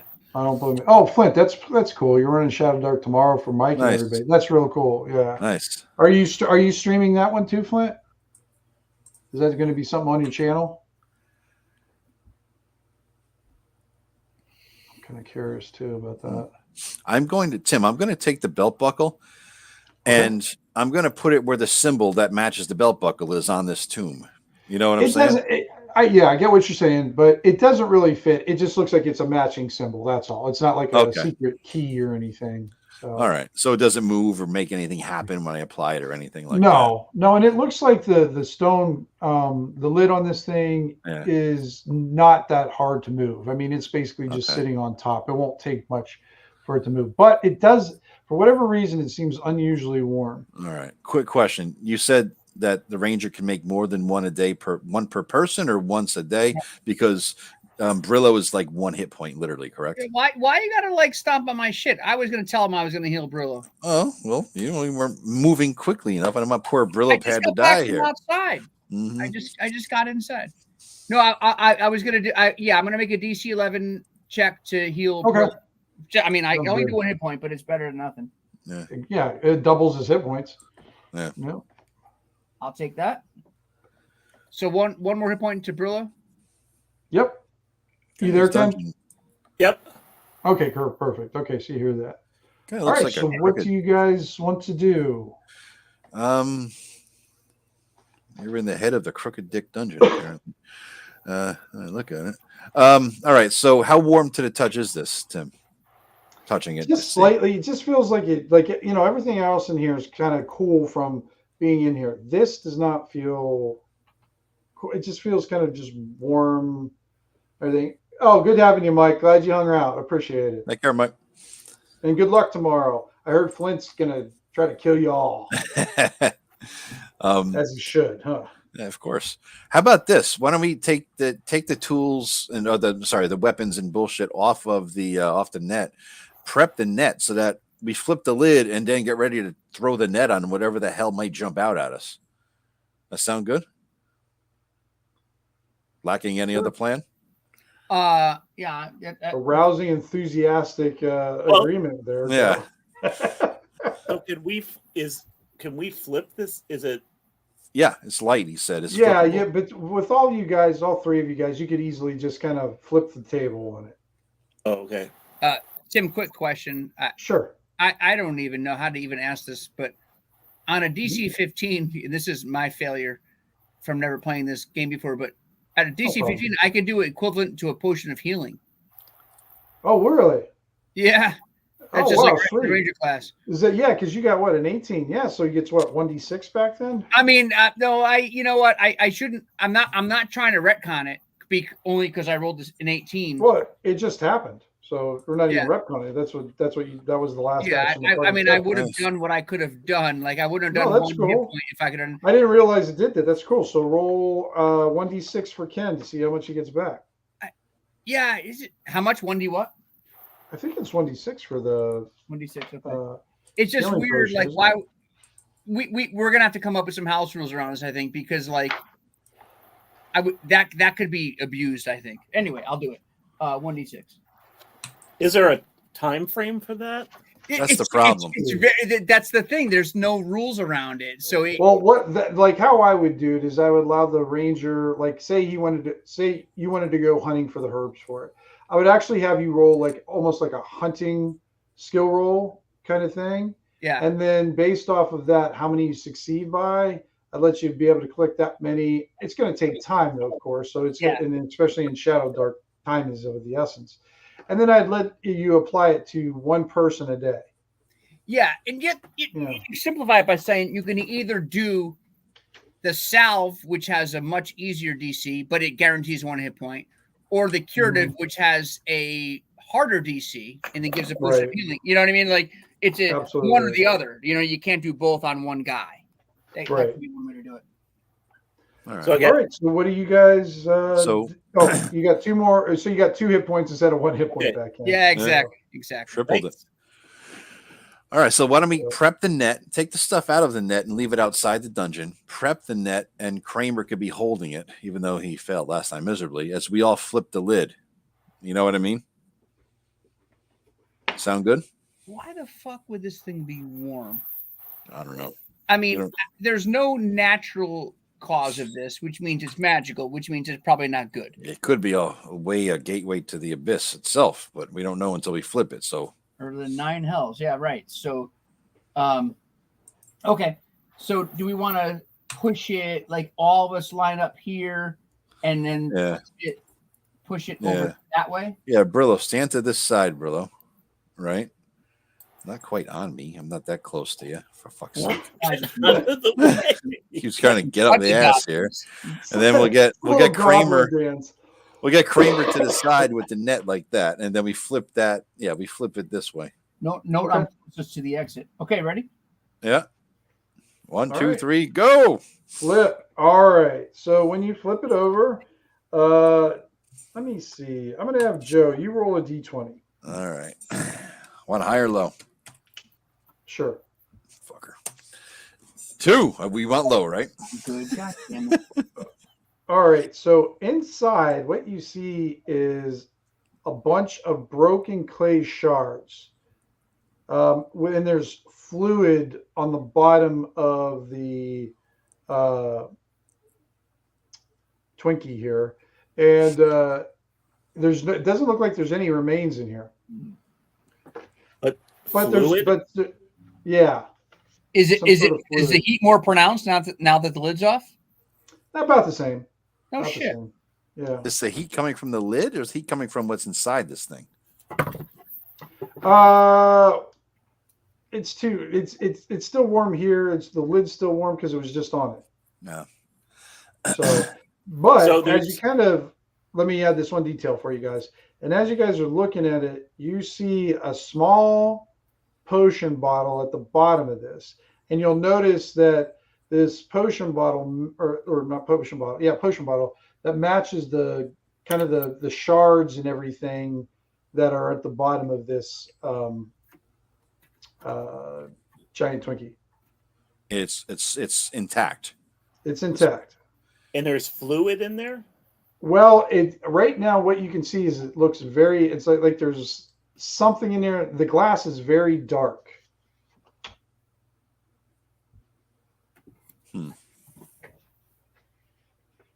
So that's what you see. I'm gonna really quickly sort of run outside, grab a piece of fabric, leather cloth, whatever, off of one of the knolls, Tim. Cut a piece off, bring it in, and then use that to, I don't have gloves. I'm going to use that to pick up the intact vial. Okay. And you pick it up. All right, We pull it have to out. hold it by its feet. Right. Yeah. So you see, it's pretty much it's got half of it's very dark glass, and then the back of it's made of like the clay that's inside there. So it's kind of like a half and half type bottle. Okay. And you can feel something moving on the inside of the bottle, and you feel the warmth from it. It seems to be emanating from this bottle. And it's moving. Something in this bottle in my hand. You can feel something moving around in it. Yeah. Oh, this ain't good. Something here is alive and moving around. What else is in the? Yeah, this is gross. What else is in here? Are there any of those fucking coins? Kramer, those coins. You see any of those coins that we've been looking for? He looks around in there. Nope. Ah, shit. And is there anything like under the liquid? Is the liquid clear enough that we'd be able to see under it? Yeah. Yep. So swish it around with Kramer. We use your broomstick, swish it around in there, and try to see if there's anything else. Poke at it. You guys swish it around and everything, and just broken pottery and just a small layer of like liquid that doesn't seem to react to anything that he's doing. Well, we got enough torchlight here we got to get the hell out of here. We're literally on our last torches. I have 2 torches left. Oh, do you? Good. Okay, good. I didn't realize that. All right, so what we can do, guys, it's 11 o'clock. Yeah. So what do you want to do? Because we can call it right now and pick up next week if you want. It seems like a good spot. Yeah, it does. Okay. Next week, we all good? Yes. Mike says hesitantly. No. I'm looking at my calendar. Yes. I'm good for the next 2 weeks, but not the third. We'll all be dead by then anyway. True. Sure. And you guys get, okay, so this is how the experience points play out, because they kind of do, 10 hit points or 10 experience points get you a level and whatnot and everything. So you get 1 experience point for the knolls. You get 1 experience points for actually finding these things, even though it wasn't that tough and dealing with everybody. And then don't diminish it. Don't diminish. We earned that shit. you did, because you might not have got him to allow you to follow him and everything. Mm-hmm. So right now you guys receive and then another experience points for all the treasure. So you got 3 experience points from this adventure. I have 4. Each, Tim? Yeah, each. Yep. Okay. It doesn't get divided up. Okay. You have 4, Ken? Yeah. For what? 4 experience points. As he was counting things off, I was making little tick marks. What? So we get 4, not 3? No, what he's saying is Tim was naming things we got experience for. Oh, He counted 4 things. Oh, was it 4? Okay, 4 experience points. Then. I'm Okay. easy. I don't care. Sure. 4 it is. Yeah. He knows he's going to kill us next time anyway. We'll never actually. Yeah, get like I to said, level up, so it doesn't make like when a fucking difference. Ken told me about what is it? What does the party need? And I said, it doesn't matter, Ken. I can kill you either way. Mm-hmm. And I said, how about an Undertaker? Yes. Yeah, that would be highly valued. So, yeah, so I'll kind of polish up on a little bit more on the rules. If there's something that you guys find in the rules that maybe we misplayed, let me know so I can kind of correct my thinking too. I'm just curious where you got the melee. The damage and strength doesn't add and all that. That's what I'm. You know what? It's been so while since I did, but Right. I know think it's because it doesn't say it.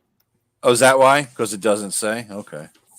Because you know where I saw it, Joe. One time was on the forum or whatever on Discord, a Shadowdark, and even I can't remember who said it in the chat, said that it was all said the same thing. It's just no stat. Grimoire said no stat bonus to damage.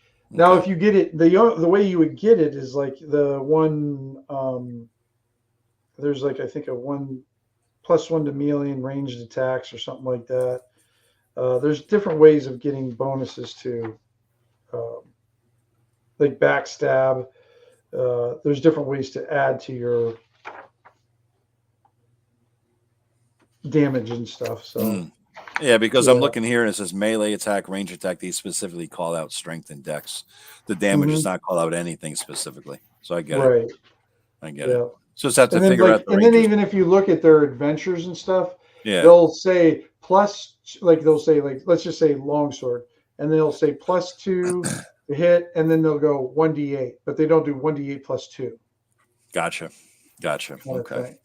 But if you find something that counters that, let me know. No, this is fine. And, you know, it's fine. It just seemed really weird, you know. It took me a little while to kind of get used to that too. So just the other thing you just got to figure out is that whatever you're going to do with the Rangers healing stuff, you know. Other than that, everything is smooth. You know what? I think the healing Ranger stuff. I think Rangers should just do the poultice, the salve, so they get that one because that's going to come important. Maybe not in doing big healings, but that could pull somebody out of death throes. You know, one of you guys went down. You know, that could help bring somebody back to the, you know, if they're still around. Consider the idea of one or the other. Like someone's down, and I know this is gamification, and there's no this isn't like a reality-based thing, but for a DC 11, a guaranteed 1 hit point can take someone out of death throes, right? Okay. But a much higher DC of 15, especially consider my intelligence, gets that 1d6. That might just be enough gamification to say you could do one or the other, but not both. And then it becomes a gamble. Like, do I want this guy to be be up fully functional in fighting, or do I want him just not dying? You know, it's something. Sure. No, I definitely will. And I'll read the Ranger because I haven't read the Ranger until I think I watched her make it on YouTube when she was doing it. And then I downloaded it. I'm sorry, what was that? It's just remarkably nondescript. It's very generic. It leaves a lot for interpretation. Yeah, well, which I don't mind because then that gives us time to kind of maneuver the rules and stuff, which is good. So, well guys, thanks for playing. Oh, go ahead. Running it. I was gonna say it. One of the nice things is you don't have to be in. Do accounting to keep track of like how much damage you do. You just know you do whatever the weapon does. No, that's cool. Thanks, Flint. Appreciate you stopping by all night. It was a long one. Yeah, it was a long one. 3 hours. I was gonna say we're over 3 hours and everything. So, and you got a new member though out of it. Yeah, it did. That's really cool, man. I appreciate that. That's awesome. Yeah, that is cool. Awesome. I don't get. I mean, I have 2 members now. I have Doc Flamingo as well. So yeah, and you got Doc Flamingo and I think Hugh Hefner, right? I mean that Mountain. No, Hugh Hefner did give money, but I don't think he was the money. Yeah, he was getting he was the money guy. Yeah. Yep. That's funny. Yeah. Oh, that's pretty fucking cool. Yeah, I'm growing. I am growing. Damn it. Yeah, and if you guys find anything before we play next Monday, just you got the text group, so you can just send it to me there, and I'll take a look. I do like this rule set. I do too. I mean, I like it. I mean, Joe doesn't think he can make a long-term campaign out of it. I don't know about that. Yeah, be hard. Well, maybe not one of your 13-year campaigns, Joe. Maybe. Not high level. I mean, you're getting, but in your games, Tim, 6 or 7 levels pretty high. But exactly, yeah. Right, so that's a difference. You know, when I think it's just a lower scale highness. Yeah. You know. My 7th level is equivalent to like your 15th level or something along those lines. It has a little bit because of that. I don't know why, but it reminds me of GURPS in the sense that like as you like the power curve as you gain experience is not as it's not as significant as 5e. Depends on the level, I think. 5e has certain critical levels where all of a sudden you become an order of magnitude better than you were before. But like if you roll, what do they call it, talents? Or they call it talents in this game? If you roll well a couple times in a row, it could be a game changer. Yeah, absolutely. Yeah. I have 3 members. The nice thing I like about it though is like, okay, so like for first level you need 10 XP to get there, and then the next level you need 20 XP, but you have to you go back down to 0 again. So every time you go back down to 0 and gain, so there's a lot of playability within that. That's what I'm saying, Joe. Like, if you think about it, even if you calculate like the average XP that you would get a game, you've got just I don't know how many levels. I mean, say if I couldn't even figure. That's the kind of math that I'd have to let Rob figure out. I'm not saying you can't play a long campaign. I'm saying you can't play a good high level campaign. Not in the way that you and I have done it, but you'd have to do it a different way. Right. Yeah. You could run a good, but it's still, maybe you're not like 30th level, but 10th level in this is like 30th level in a way. Yeah. Relatively like speaking, the spell magnitude. That's the difference. You only get the 5th level spells in this game. Yeah, right. So it's like, relatively speaking, everything is relative. You can do as high as you want, and it's still comparatively the same. But the magnitude of the impact of the characters is just static. Then again, I mean, there's tiers. There's not spell levels, and so tier 5 wizard has disintegrate, plane shift, power word, kill, wish, teleport.